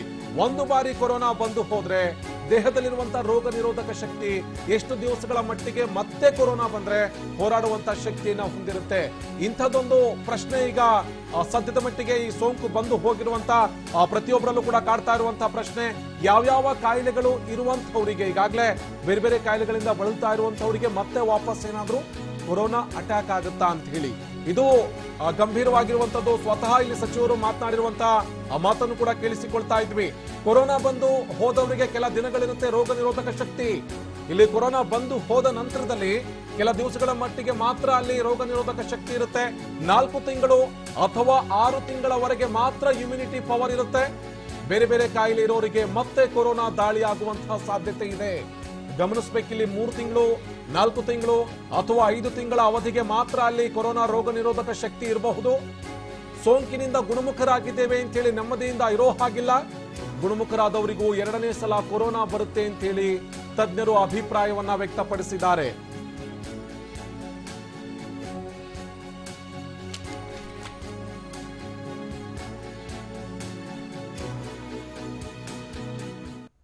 ಇಮ್ಯುನಿಟಿ ಪವರ್ ಹಾಗಾದ್ರೆ 4 ತಿಂಗಳಿಂದ 6 ತಿಂಗಳ ತನಕ ಇರುತ್ತೆ. ಅದಾದ ಮೇಲೆ ಏನು, ದೇಹ ಮತ್ತೆ ದುರ್ಬಲ ಆಗುತ್ತಾ, ಮತ್ತೆ ಯಾವ ರೋಗಗಳು ಬೇಕಾದರೂ ಕೂಡ ದೇಹವನ್ನು ಪ್ರವೇಶ ಮಾಡಬಹುದಾ? ಜೊತೆಗೇನು ಅಂದ್ರೆ ಈ ಕೊರೋನಾ ವೈರಸ್ ವಿಚಾರ ಸಂಬಂಧಪಟ್ಟಂಗೆ ಮಾತಾಡೋದಾದ್ರೆ ಕೊರೋನಾ ವೈರಸ್ ಮತ್ತೆ ದೇಹವನ್ನು ಹೊಕ್ಕಬಹುದಾ, ಅವಾಂತರಗಳನ್ನು ಸೃಷ್ಟಿ ಮಾಡಬಹುದಾ, ಬಂದಿರುವಂತವರಿಗೆ ಮತ್ತೆ ಬರುವಂತಹ ಸಾಧ್ಯತೆಗಳಿದೆಯಾ? ಬಂತು ಅನ್ನೋದಾದ್ರೆ ಅದರ ಪರಿಣಾಮಗಳು ಏನೇನಿರುತ್ತೆ, ಮೊದಲಿಗಿಂತ ಪರಿಣಾಮಗಳು ತೀವ್ರವಾಗಿರುತ್ತವಾ ಅನ್ನುವಂಥದ್ದು. ಯಾಕಂದ್ರೆ ಪ್ರದೀಪ್ ಮತ್ತೆ ಚೇತನ್ ಕುಮಾರ್ ಹೇಳ್ತಾ ಇದ್ರು, ಬಹುಶಃ ನಮಗನ್ಸುತ್ತೆ ಏನು ಅಂತಂದ್ರೆ ಮತ್ತೆ ಬಂದು ಹೋದಂಥವ್ರಿಗೆ ಮತ್ತೆ ಬಂತು ಅಂತಂದ್ರೆ ಅದರ ಆ ಬಾಧೆ ತೀವ್ರ ಇರಲ್ಲ ಅಂತ ನಾವು ಅಂದ್ಕೋತೀವಿ ಅಂತ. ಆದ್ರೆ ಏನು ಬೇಕಾದ್ರೂ ಆಗಬಹುದು. ಇನ್ನೂ ಕೂಡ ಏನೊಂದು ಇದ್ರ ಬಗ್ಗೆ ಸ್ಟಡೀಸ್ ನಡೀತಾ ಇದೆ. ಯಾಕಂದ್ರೆ ಕೊರೋನಾ ಯಾವ್ಯಾವ ರೀತಿ ತನ್ನ ಗುಣಲಕ್ಷಣಗಳನ್ನು ಚೇಂಜ್ ಮಾಡ್ತಾ ಇದೆ, ಯಾವ್ಯಾವ ರೀತಿ ರೂಪಾಂತರ ಆಗ್ತಾ ಇದೆ, ಮ್ಯುಟೇಷನ್ ಆಗ್ತಾ ಇದೆ, ಇದೆಲ್ಲದನ್ನ ನೋಡಿದಂಥ ಸಂದರ್ಭದಲ್ಲಿ ಇನ್ನೂ ಕೂಡ ಕೆಲವೊಂದು ಪ್ರಶ್ನೆಗಳಾಗಿ ಉಳಿದಿವೆ. ಅದಕ್ಕೆ ಇನ್ನೂ ಕೂಡ ಉತ್ತರ ಸಿಕ್ಕಿಲ್ಲ. ಬನ್ನಿ ಇದಕ್ಕೆ ಸಂಬಂಧಪಟ್ಟಂಗೆ ರೋಗ ನಿರೋಧಕ ತಜ್ಞರು ನಮ್ಮ ಜೊತೆಗಿದ್ದಾರೆ. ಡಾಕ್ಟರ್ ಚಂದ್ರಶೇಖರ್ ಏನ್ ಹೇಳ್ತಾರೆ ಕೇಳೋಣ. ಡಾಕ್ಟರ್ ಚಂದ್ರಶೇಖರ್, ನಾವು ಮಾತಾಡ್ತಾ ಇದ್ವಿ, ಒಂದು ಸರಿ ಬಂದು ಹೋಯ್ತು ಅನ್ನೋದಾದ್ರೆ ಮತ್ತೊಂದು ಸರಿ ಬರುವಂತ ಸಾಧ್ಯತೆಗಳು ಕೂಡ ಇದೆ ಕೊರೋನಾ ವೈರಸ್. ನಂಬರ್ 1. ಎರಡನೇದೇನು ಅಂತಂದ್ರೆ ಸ್ವತಃ ಆರೋಗ್ಯ ಸಚಿವರೇ ಹೇಳಿದ್ರು, ಸಿಂಪ್ಟಮೆಟಿಕ್ ಆಗಿ ಬಂದು ಹೋಗಿರುವಂತವ್ರು ಅಥವಾ ರೋಗ ಲಕ್ಷಣಗಳೇ ಇಲ್ದನೇನೆ, ಯಾವ ಬಾಧೆಗಳೂ ಇಲ್ದನೇನೆ ಬಂದು ಹೋಗಿರುವಂತವ್ರಿಗೆ ಇದು ಬಂತು ಅಂತಂದ್ರೆ ಇದರ ಪರಿಣಾಮ ಕೂಡ ಹೆಚ್ಚಾಗಿರುತ್ತೆ. ಹೀಗಾಗಿ ನಾವು ಜಾಗೃತವಾಗಿರ್ಬೇಕು ಅನ್ನುವಂಥದ್ದು. 5% ಜನಗಳಿಗೆ ಈ ರೀತಿ ಆಗಿರುವಂತಹ ಸಾಧ್ಯತೆಗಳಿದೆ ಅನ್ನುವಂಥ ಮಾತನ್ನು ಕೂಡ ಸಚಿವರು ಹೇಳ್ತಾರೆ, ಸರ್ ಮಂತ್ರಿಗಳು ಹೇಳ್ತಾರೆ. ಏನಂತೀರಿ ಡಾಕ್ಟ್ರೆ? ಇದರಲ್ಲಿ 3 ಪ್ರಶ್ನೆಗಳು ಹೇಳಿದೀರಾ, ಒಂದು ಬೈ ಒಂದು ಆನ್ಸರ್ ಮಾಡ್ಕೊಂಡು ಬರ್ತೇನೆ. ಹೇಳಿ ಸರ್. ಒಂದು, ಈ ಕರೋನಾ ವೈರಸ್ಗೆ ರೋಗ ನಿರೋಧಕ ಒಂದು ಸಲ ಬಾಡಿನಲ್ಲಿ ತಯಾರಾದ್ರೆ ಅದು ನಾರ್ಮಲ್ ಆಗಿ 3 ತಿಂಗಳಿಂದ 12 ತಿಂಗಳು, ಕೆಲವು ಸಲ ಇನ್ನೂ ಜಾಸ್ತಿ ಇರಬಹುದು. ಯಾಕಂದ್ರೆ ಅದ್ರ ಬಗ್ಗೆ ಈಗಲೂ ಹೇಳಲಿಕ್ಕೆ, ಖಚಿತವಾಗಿ ಹೇಳಲಿಕ್ಕೆ ನಮ್ಗೆ ಇನ್ನೂ ಎಕ್ಸ್ಪೀರಿಯನ್ಸ್ ಬೇಕು. ಅಂದ್ರೆ ಇನ್ನು ಅದ್ರ ಬಗ್ಗೆ ಸ್ಟಡಿ ಮಾಡಿ ಡೀಟೇಲಿಂಗ್ ಆಗಿ ಮಾಡ್ಕೊಂಡು ವಿ ಶುಡ್ ಅಂಡರ್ಸ್ಟ್ಯಾಂಡ್. ಆಕ್ಚುಲಿ ಒಂದು ಸಲ ರೆಸ್ಪಾನ್ಸ್ ಬಂದ ಮೇಲೆ ದೇಹದಲ್ಲಿ ಮತ್ತೊಮ್ಮೆ ಬಂದಾಗ ರೆಸ್ಪಾನ್ಸ್ ಕ್ವಿಕ್ ಆಗಿ ಮಾಡೋದ್ರಿಂದ ಏನು ಚಾನ್ಸ್ ಅಂದ್ರೆ ಅಷ್ಟು ತೀವ್ರತೆ ಇರೋದಿಲ್ಲ. ಬಟ್ ಕೆಲವು ಸಲ ಏನಾಗುತ್ತೆ ಅಂದ್ರೆ ಮಿಸ್ ಮ್ಯಾಚಿಂಗ್ ಅಂತ ಹೇಳ್ತೀವಿ. ಇದು ಬೇರೆ ಟೈಪ್ ಅಲ್ಲಿ ರೆಸ್ಪಾನ್ಸ್ ತಿರುಗ್ಕೊಂಡ್ರೆ ಜಾಸ್ತಿ ಆಗೋ ಚಾನ್ಸಸ್ ಇರುತ್ತೆ. ಅಂದ್ರೆ 2 ದಿಕ್ಕಿಗೂ ಹೋಗ್ಬೋದು ಇದು ಇಮ್ಯೂನ್ ಸಿಸ್ಟಮ್. ಬಟ್ ಬಹುಶಃವಾಗಿ 90% ಅದು ಪಾಸಿಟಿವ್ ಆಗಿ ರಿಯಾಕ್ಟ್ ಆಗುತ್ತೆ. ಅಂದ್ರೆ ಅದನ್ನ ಕೊರೋನಾ ಮತ್ತೆ ತುಂಬಾ ತೀವ್ರತೆಗೆ ಹೋಗದ ಹಾಗೆ ಎಸಿಂಪ್ಟಮ್ಯಾಟಿಕ್ ಆಗಿ ತೆಗೆದು ಹಾಕುವಂತಹ ಚಾನ್ಸಸ್ ಇರುತ್ತೆ. ಬಟ್ ಕರೋನಾದಲ್ಲಿ ಒಂದೇ ಒಂದು ದೊಡ್ಡ ಪ್ರಾಬ್ಲಮ್ ಅಂದ್ರೆ ಇವೆಲ್ಲ RNA ವೈರಸ್ ಅಂತ ಹೇಳ್ತೀವಿ.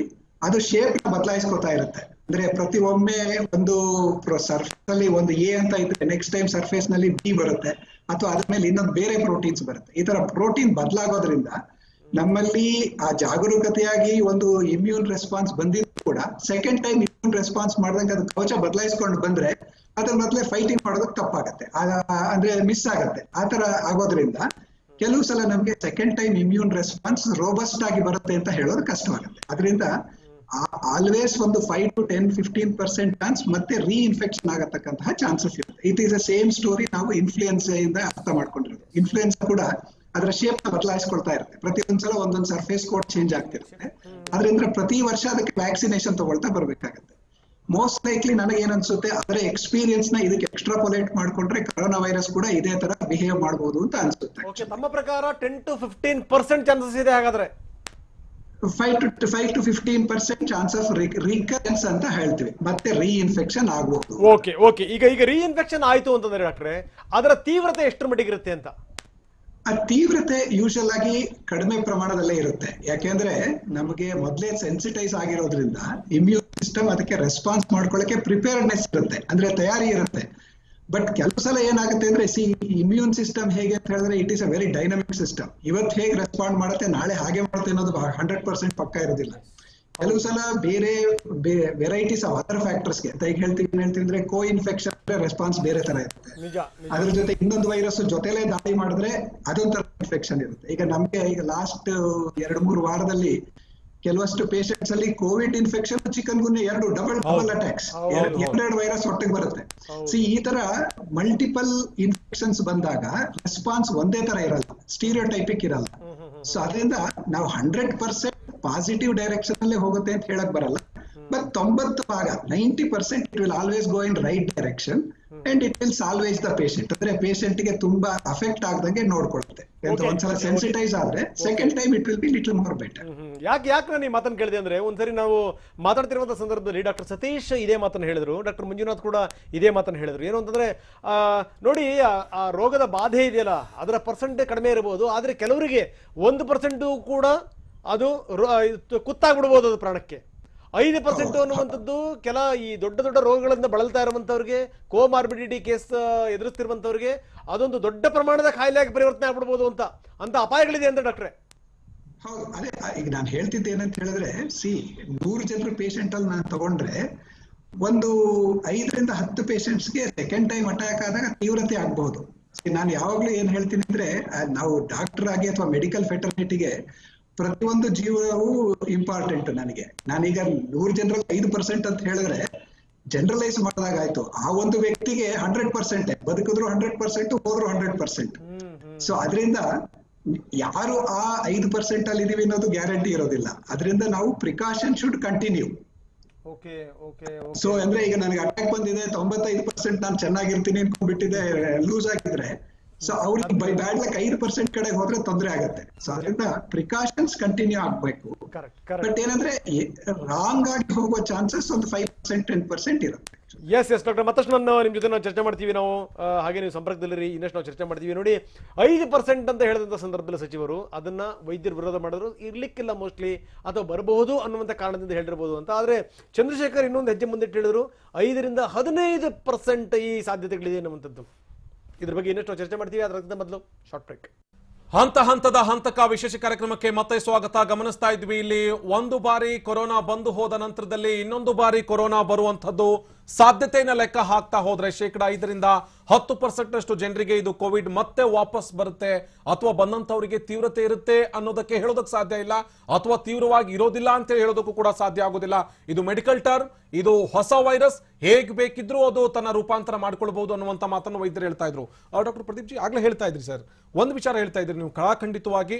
ಈಗ ಒಬ್ಬ ವ್ಯಕ್ತಿಗೆ ಕೋಮಾರ್ಬಿಡಿಟಿ ಇರುವಂತಹ ವ್ಯಕ್ತಿಗೆ ಮತ್ತೆ ಪಾಸಿಟಿವ್ ಬಂದು ನೆಗೆಟಿವ್ ಆಗಿರುವಂತಹ ವ್ಯಕ್ತಿಗೆ ರೀಇನ್ಫೆಕ್ಷನ್ ಆದ್ರೆ, ಅದೇ 5 to 10% ಮಾರ್ಜಿನಲ್ಲೇ ತಗೊಂಡ್ರೆ ರೀಇನ್ಫೆಕ್ಷನ್ ಆದ್ರೆ ಆತನ ದೇಹ ಮೊದಲೇ ಹಾನಿಗೊಳಗಾಗಿರುತ್ತೆ. ಮತ್ತೊಂದು ಬಾರಿ ಕೊರೋನಾ ಏನಾದರೂ ಪಾಸಿಟಿವ್ ಬಂದ್ರೆ ತೀವ್ರತೆ ಜಾಸ್ತಿ ಇರುತ್ತಾ ಅಂತ ಸರ್? ಇದು ಆಗ್ಲೇ ಡಾಕ್ಟರ್ ಚಂದ್ರಶೇಖರ್ ಅವ್ರು ಹೇಳಿದ್ರು, ಚೇತನ್ ಅವ್ರು ಹೇಳಿದ್ರು, ಇದ್ರೂ ಇರ್ಬೋದು, ಇಲ್ಲ ಅಂದ್ರೆ ಇಲ್ಲ. ಸಾಮಾನ್ಯವಾಗಿ 90-95% ಮರುಕಳಿಸಿದರೆ ಅಂಥವರಲ್ಲಿ ತೀವ್ರತೆ ಕಮ್ಮಿ ಇರುತ್ತಲೆ ಅಂತ ಹೇಳಿದ್ವಿ.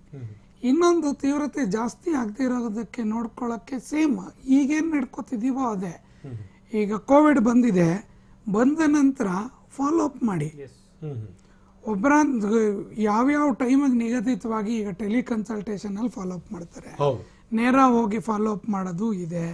ಯಾಕಂದ್ರೆ ಈಗ ತಕ್ಷಣ ಡಿಸ್ಚಾರ್ಜ್ ಆಗಿದ ತಕ್ಷಣ, ಅಥವಾ ನೀವು 14 ದಿನ ಮುಗಿಸಿದೀವಿ ನಿಮ್ಮ ಹೋಮ್ ಐಸೋಲೇಷನ್ ಅಂದ ತಕ್ಷಣ ಸ್ಯಾಚುರೇಷನ್ ಏನು 98, 99, 97 ಬರಲ್ಲ, 94ರಲ್ಲಿ ಇರುತ್ತೆ, ಕೆಲವರು 92, 93ರಲ್ಲೇ ಇರುತ್ತೆ. ಯಾಕಂದ್ರೆ ಅವ್ರಿಗೆ ಎಷ್ಟು ಸಿವಿಯರಿಟಿ ಇರುತ್ತೋ ಅದರ ಮೇಲೆ.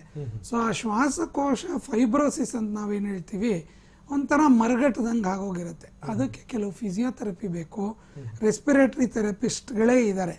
ಅದನ್ನು ನಮ್ಮ ಪಲ್ಮನಾಲಜಿಸ್ಟ್ಗಳಾಗಲಿ ಫಿಸಿಷಿಯನ್ಸ್ ಆಗಲಿ ಅದನ್ನು ಹೇಳ್ಕೊಡ್ತಾರೆ ಹೇಗೆ ಮಾಡೋದು ಅಂತ.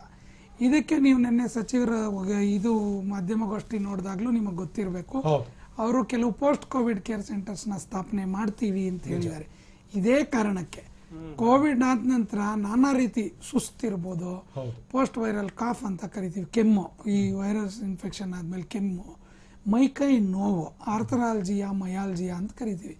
ಇಂಥದ್ದು ಏನ್ ಬೇಕಾದ್ರೂ ಉಂಟಾಗ್ಬೋದು. ವೈರಸ್ ಒಟ್ಟಾಗತ್ತೆ, ಇದೊಂಥರ ಹಿಟ್ ಅಂಡ್ ರನ್, ಏಟು ಬಿದ್ಮೇಲೆ ನೋವು ಇರುತ್ತೆ ನೋಡಿ, ಆ ತರ ಸುಮಾರು ಇರುತ್ತೆ.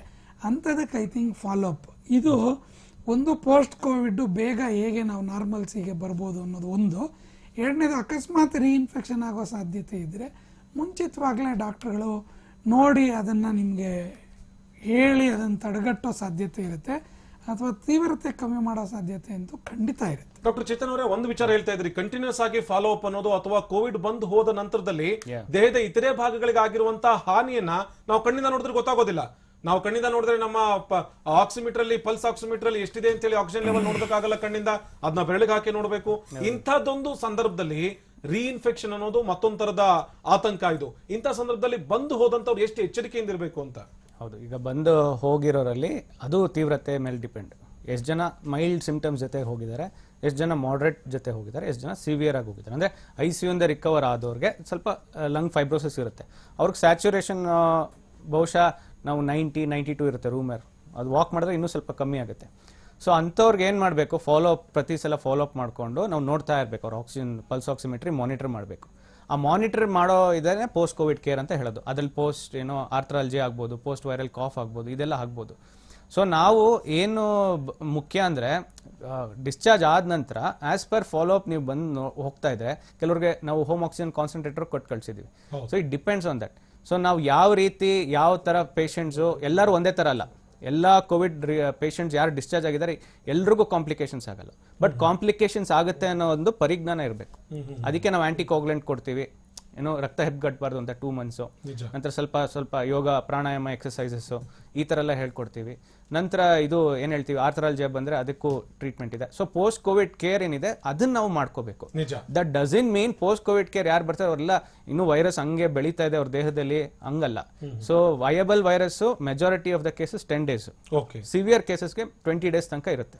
ನಂತರ ನೀವು ಏನು ಮತ್ತೆ ಸ್ವಾಪ್ ಟೆಸ್ಟ್ ಮಾಡಿಸೋ ನೆಸಿಟಿನೂ ಇಲ್ಲ. ಇದ್ರ ಬಗ್ಗೆ ಯಾವ ರೀತಿ ಕೇರ್ ತಗೋಬೇಕು ಅಂತ, ಜೊತೆಗೆ ಏನಂತಂದ್ರೆ ಎಷ್ಟು ಮಟ್ಟಿಗೆ ಹುಷಾರಾಗಿರ್ಬೇಕು, ಯಾವ ರೀತಿ ಹೆಜ್ಜೆ ಇಡಬೇಕು, ಅದು ಕೂಡ ವೆರಿ ಇಂಪಾರ್ಟೆಂಟ್ ಸಂಗತಿ. ಇದ್ರ ಬಗ್ಗೆ ನಾವು ವಿಸ್ತೃತವಾಗಿ ಚರ್ಚೆ ಮಾಡ್ತೀವಿ. ಅದಕ್ಕಿಂತ ಮೊದಲು ಶಾರ್ಟ್ ಬ್ರೇಕ್. ಹಂತಕ ವಿಶೇಷ ಕಾರ್ಯಕ್ರಮಕ್ಕೆ ಮತ್ತೆ ಸ್ವಾಗತ. ಗಮನಿಸ್ತಾ ಇದ್ವಿ, ದೇಹದಲ್ಲಿ ರೋಗ ನಿರೋಧಕ ಶಕ್ತಿ ಎಷ್ಟು ತಿಂಗಳವರೆಗೆ ಇರುತ್ತೆ ಎನ್ನುವಂಥದ್ದು. 1 ವಾರ, 1 ತಿಂಗಳ ಬಳಿಕ ಕೊರೋನಾ ಬರುವಂತಹ ಸಾಧ್ಯತೆ ಕಡಿಮೆ ಇದೆಯಾ, ಅಥವಾ 1 ವಾರ ಅಥವಾ 1 ತಿಂಗಳ ಮಟ್ಟಿಗೆ ರೋಗ ನಿರೋಧಕ ಶಕ್ತಿ ಇದು, ತದನಂತರದಲ್ಲಿ ಆ ಕೊರೋನಾ 1 ತಿಂಗಳ ಮಟ್ಟಿಗೆ ಬರೋದಿಲ್ಲ ಅಂತ ಹೇಳಿ ಏನಾದ್ರೂ ಇದೆಯಾ? 3 ತಿಂಗಳ ಬಳಿಕ ಮತ್ತೆ ವಕ್ಕರಿಸುತ್ತೆ ಎನ್ನುವಂತ ಮಾಹಿತಿ ಇದೆ, ಅಥವಾ 3 ತಿಂಗಳ ಬಳಿಕ ಮತ್ತೆ ಕೊರೋನಾ ಪಾಸಿಟಿವ್ ಬರಬಹುದು ಅನ್ನುವಂತ ಮಾತಿದೆ. 3 ತಿಂಗಳ ನಂತರ ಮತ್ತೆ ಗುಣಮುಖರಾದವರಿಗೆ ಕೊರೋನಾ ಪಾಸಿಟಿವ್ ಬರುವಂತಹ ಸಾಧ್ಯತೆ 5% ಇದೆ ಅನ್ನುವಂತ ಮಾತನ್ನ ಸ್ವತಃ ವೈದ್ಯರು ಹೇಳ್ತಾ ಇದ್ರು. ಹೀಗಾಗಿಯೇ ಇಮ್ಯುನಿಟಿ ಪವರ್ನ ವ್ಯಾಲಿಡಿಟಿ 3 ತಿಂಗಳ ಅನ್ನುವಂತ ಅನುಮಾನ ಕೂಡ ಸದ್ಯಕ್ಕೆ ಕಾಡ್ತಾ ಇದೆ.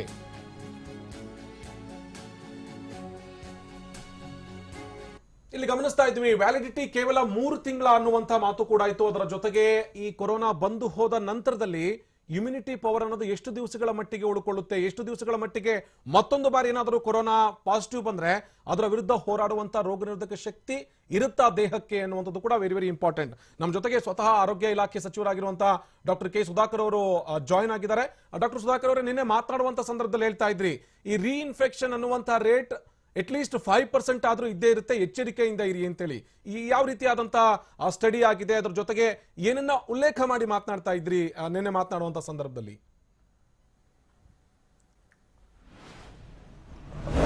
ನಿನ್ನೆ ಇವತ್ತು ತಮಗೆ ಗೊತ್ತಿದೆ, ನಮ್ಮ ರಾಜ್ಯದಲ್ಲಿ ತಾಂತ್ರಿಕವಾಗಿ ಸಲಹಾ ಸಮಿತಿಯನ್ನ ನೇಮಕ ಮಾಡಿದೀವಿ. ಕಳೆದ 8 ತಿಂಗಳಿಂದ ಅವರು ಕೆಲಸವನ್ನ ಮಾಡ್ತಾ ಇದ್ದಾರೆ. ಇವರು ಇಡೀ ವಿಶ್ವದಲ್ಲಿ ಎಲ್ಲ ಭಾಗಗಳಲ್ಲಿ ಯಾವ ರೀತಿ ಈ ವೈರಾಣು ಯಾವ ರೀತಿ ಚಲಿಸ್ತಾ ಇದೆ, ವೈರಾಣು ಅಲ್ಲಿ ಯಾವ ರೀತಿ ಬಾಧಿಸ್ತಾ ಇದೆ, ಇವೆಲ್ಲವನ್ನು ಕೂಡ ಒಂದು ಅಧ್ಯಯನವನ್ನು ಮಾಡ್ತಾ ಇದ್ದಾರೆ ಸತತವಾಗಿ. ಹಾಗಾಗಿ ಇವತ್ತು ಸೋಂಕಿತರ ಪ್ರಮಾಣ ಆದಮೇಲೆ, ಸೋಂಕಿತರು ಗುಣಮುಖರಾದ್ಮೇಲೆ ಅವರಿಗೆ ಯಾವ ರೀತಿ ಆ ಒಂದು ಇನ್ಫೆಕ್ಷನ್ ಮತ್ತೆ ಪುನರ್ ಕಳಿಸುತ್ತಾ, ಎಷ್ಟು ಜನರಲ್ಲಿ ಬಂದಿದೆ ಇದು ಅನ್ನೋದನ್ನ ಬಗ್ಗೆ ಎಲ್ಲ ಕೂಡ ಅಧ್ಯಯನ ಆಗಿದೆ. ಕರ್ನಾಟಕದಲ್ಲಿ ಹೋಲಿಕೆ ಮಾಡಿದ್ರೆ ಬಹಳಷ್ಟು ಕಡಿಮೆ ಇದೆ. ಆದರೆ ಅವರ ಅಧ್ಯಯನದ ವರದಿಯ ಪ್ರಕಾರ ಅವ್ರು ಕೊಟ್ಟಿರುವಂಥದ್ದು 5% ಮತ್ತೆ ಯಾರಿಗೆ ಒಂದ್ಸಲಿ ಬಂದಿದೆ ಎರಡನೇ ಬಾರಿ ಕೂಡ ಬರಲಿಕ್ಕೆ ಅವಕಾಶ ಇದೆ ಅಂತ ಹೇಳಿದ್ದಾರೆ. ಬಂದಿದೆ ಅಂತ ಹೇಳೋದಲ್ಲ, ಆದರೆ 5% ಜನರಿಗೆ ಮತ್ತೆ ಈ ರೀಇನ್ಫೆಕ್ಷನ್ ಆಗಲಿಕ್ಕೆ ಅವಕಾಶ ಇದೆ. ಹಾಗಾಗಿ ನಾವು ಮುನ್ನೆಚ್ಚರಿಕೆಯನ್ನು ತೆಗೆದುಕೋಬೇಕು ಅಂತೇಳಿ. ಅದಕ್ಕೆ ಬೇರೆ ಬೇರೆ ಕಾರಣಗಳಿದ್ದಾವೆ. ಇವತ್ತು ಮೊದಲನೇ ಸಲ ಯಾರಿಗೆ ಬಂದಿದೆ ಅವ್ರಿಗೆ ಯಾವುದೇ ರೋಗದ ಲಕ್ಷಣ ಇಲ್ಲದೆ ಇದ್ರೆ, ದಟ್ ಈಸ್ ಎಸಿಂಪ್ಟೊಮ್ಯಾಟಿಕ್ ಇದ್ರೆ, ಎರಡನೇ ಬಾರಿ ಅಂತ ವ್ಯಕ್ತಿಗಳಿಗೆ ಏನಾದರೂ ಮತ್ತೆ ಕೊರೋನಾ ವೈರಾಣು ಬಂದ್ರೆ ಅವರಿಗೆ ತೀವ್ರತೆ ಸ್ವಲ್ಪ ಹೆಚ್ಚಿರುತ್ತೆ ಎರಡನೇ ಬಾರಿ. ಓಕೆ, ಎಸಿಂಪ್ಟೊಮ್ಯಾಟಿಕ್ ಮೊದಲನೇ ಸಲ ಇದ್ದು ಎರಡನೇ ಬಾರಿ ಇನ್ಫೆಕ್ಷನ್ ಆದಂಥವ್ರಿಗೆ, ರೀಇನ್ಫೆಕ್ಷನ್ ಆದಂಥವ್ರಿಗೆ ಅವರಿಗೆ ತೀವ್ರತೆ, ಕೋವಿಡ್ನ ತೀವ್ರತೆ ಹೆಚ್ಚಿರುತ್ತೆ. ಮೊದಲನೇ ಬಾರಿ ತೀವ್ರತೆ ಹೆಚ್ಚಿದ್ದು ಗುಣಮುಖರಾದ್ಮೇಲೆ ಮತ್ತೆ ಒಂದು ವೇಳೆ ಅವ್ರಿಗೇನಾದರೂ ಎರಡನೇ ಬಾರಿ ಬಂದರೆ ಅವರಿಗೆ ಇವತ್ತು ಸಾಧಾರಣವಾಗಿ ಅದು ಕಾಯಿಲೆ ಸ್ವರೂಪ ಕಡಿಮೆ ಇರುತ್ತೆ, ತೀವ್ರತೆ ಕಡಿಮೆ ಇರುತ್ತೆ, ಗುಣಮುಖರಾಗಿ ಹೋಗ್ತಾ ಇದ್ದಾರೆ. ಇದು ಅಧ್ಯಯನದಿಂದ ಬಂದಿರತಕ್ಕಂಥ ಒಂದು ವರದಿ. ಓಕೆ, ಒಂದು ವಿಚಾರ ಇಲ್ಲಿ ಡಾಕ್ಟರ್ ಕೆ ಸುಧಾಕರ್ ಅವರೇ, ಒಂದು ವಿಚಾರ ಇಲ್ಲಿ ಗಮನಿಸಬೇಕು. ನೀವು ಎಸಿಂಪ್ಟಮೆಟಿಕ್ ಆಗಿದ್ದಂಥವ್ರಿಗೆ ಪಾಸಿಟಿವ್ ಬಂದು ತದನಂತರದಲ್ಲಿ ನೆಗೆಟಿವ್ ಆಗಿ ಮತ್ತೊಮ್ಮೆ ಏನಾದರೂ ಅವರಿಗೆ ಕೊರೋನಾ ಪಾಸಿಟಿವ್ ಬಂದ್ರೆ ಅಂಥವರಲ್ಲಿ ತೀವ್ರತೆ ಜಾಸ್ತಿ ಇರುತ್ತೆ ಅಂತೇಳಿ ಯಾಕೆ ಇಂಥದ್ದೊಂದು ಅಧ್ಯಯನ ನಡೆದಿದೆ ಅನ್ನುವಂಥದ್ದು, ಜೊತೆಗೆ ಅವರಲ್ಲಿ ರೋಗ ನಿರೋಧಕ ಶಕ್ತಿ ಬೆಳೆದಿರೋದಿಲ್ಲ ಅನ್ನುವಂಥದ್ದು ಏನಾದರೂ ಗೊತ್ತಾಗಿದೆಯಾ ಈ ಅಧ್ಯಯನದ ಸಂದರ್ಭದಲ್ಲಿ? ಬಹುಶಃ ಅದು ಒಂದು ಕೂಡ ಕಾರಣ ಇದೆ. ತಾವು ಹೇಳಿದಾಗೆ ಯಾರಿಗೆ ಎಸಿಂಪ್ಟೊಮ್ಯಾಟಿಕ್ ಇದ್ದು ಪ್ರಾರಂಭದಲ್ಲಿ ಅವರು ಗುಣಮುಖರಾಗಿರ್ತಾರೆ ಅವರಲ್ಲಿ ರೋಗ ನಿರೋಧಕ ಶಕ್ತಿ ಅಂದರೆ IgG ಅಂತ ಏನು ಹೇಳ್ತೀವಿ ಅದು ಉತ್ಪತ್ತಿನೇ ಆಗಿರೋದಿಲ್ಲ. ಉತ್ಪತ್ತಿ ಆಗಿದ್ರು ಬಹಳ ಬಹಳ ಬಹಳ ಕಡಿಮೆ ಇರ್ತದೆ. ಹಾಗಾಗಿ ಅವರು they are more prone to reinfection. ಮತ್ತೆ ಎರಡನೇ ಬಾರಿಗೆ ಅವರಿಗೆ ಈ ಒಂದು ಸೋಂಕು ಬರಲಿಕ್ಕೆ ಅವರಿಗೆ ಬಹಳ ಹೆಚ್ಚು ಅವಕಾಶಗಳಿದ್ದಾವೆ. ಓಕೆ, ಸುಧಾಕರ್ ಅವರೇ, ಒಂದು ವಿಚಾರ ಹೇಳ್ತಾ ಇದ್ರಿ, ಇಲ್ಲಿ ಪೋಸ್ಟ್ ಕೋವಿಡ್ ಸೆಂಟರ್ಗಳನ್ನ ತೆರಿಬೇಕು ಅನ್ನುವಂಥದ್ದು ಬಹುತೇಕ ಕೇಳಿ ಬರ್ತಾ ಇರುವಂತಹ ಮಾತು. ಸರ್ಕಾರ ಕೂಡ ಆ ನಿಟ್ಟಿನಲ್ಲಿ ಒಂದಷ್ಟು ಚಿಂತನೆ ನಡೆಸ್ತಾ ಇದೆ. ಈಗಾಗಲೇ ಖಾಸಗಿ ಆಸ್ಪತ್ರೆಗಳಲ್ಲಿ ಸಿದ್ಧ ಆಗಿದ್ದಾವೆ ಪೋಸ್ಟ್ ಕೋವಿಡ್ ಸೆಂಟರ್ಗಳು. ಸರ್ಕಾರಿ ಆಸ್ಪತ್ರೆಗಳಲ್ಲಿ ಯಾವಾಗ ಶುರುವಾಗ್ತವೆ?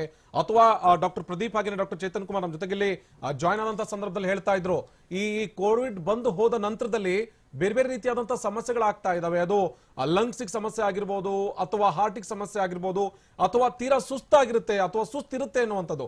ಇಂಥ ಸಂದರ್ಭದಲ್ಲಿ ಸರ್ಕಾರ ಎಷ್ಟರ ಮಟ್ಟಿಗೆ ಬಹುಬೇಗನೆ ಇಂಥ ಸೆಂಟರ್ಗಳನ್ನು ಶುರು ಮಾಡುತ್ತೆ ಅಂತ?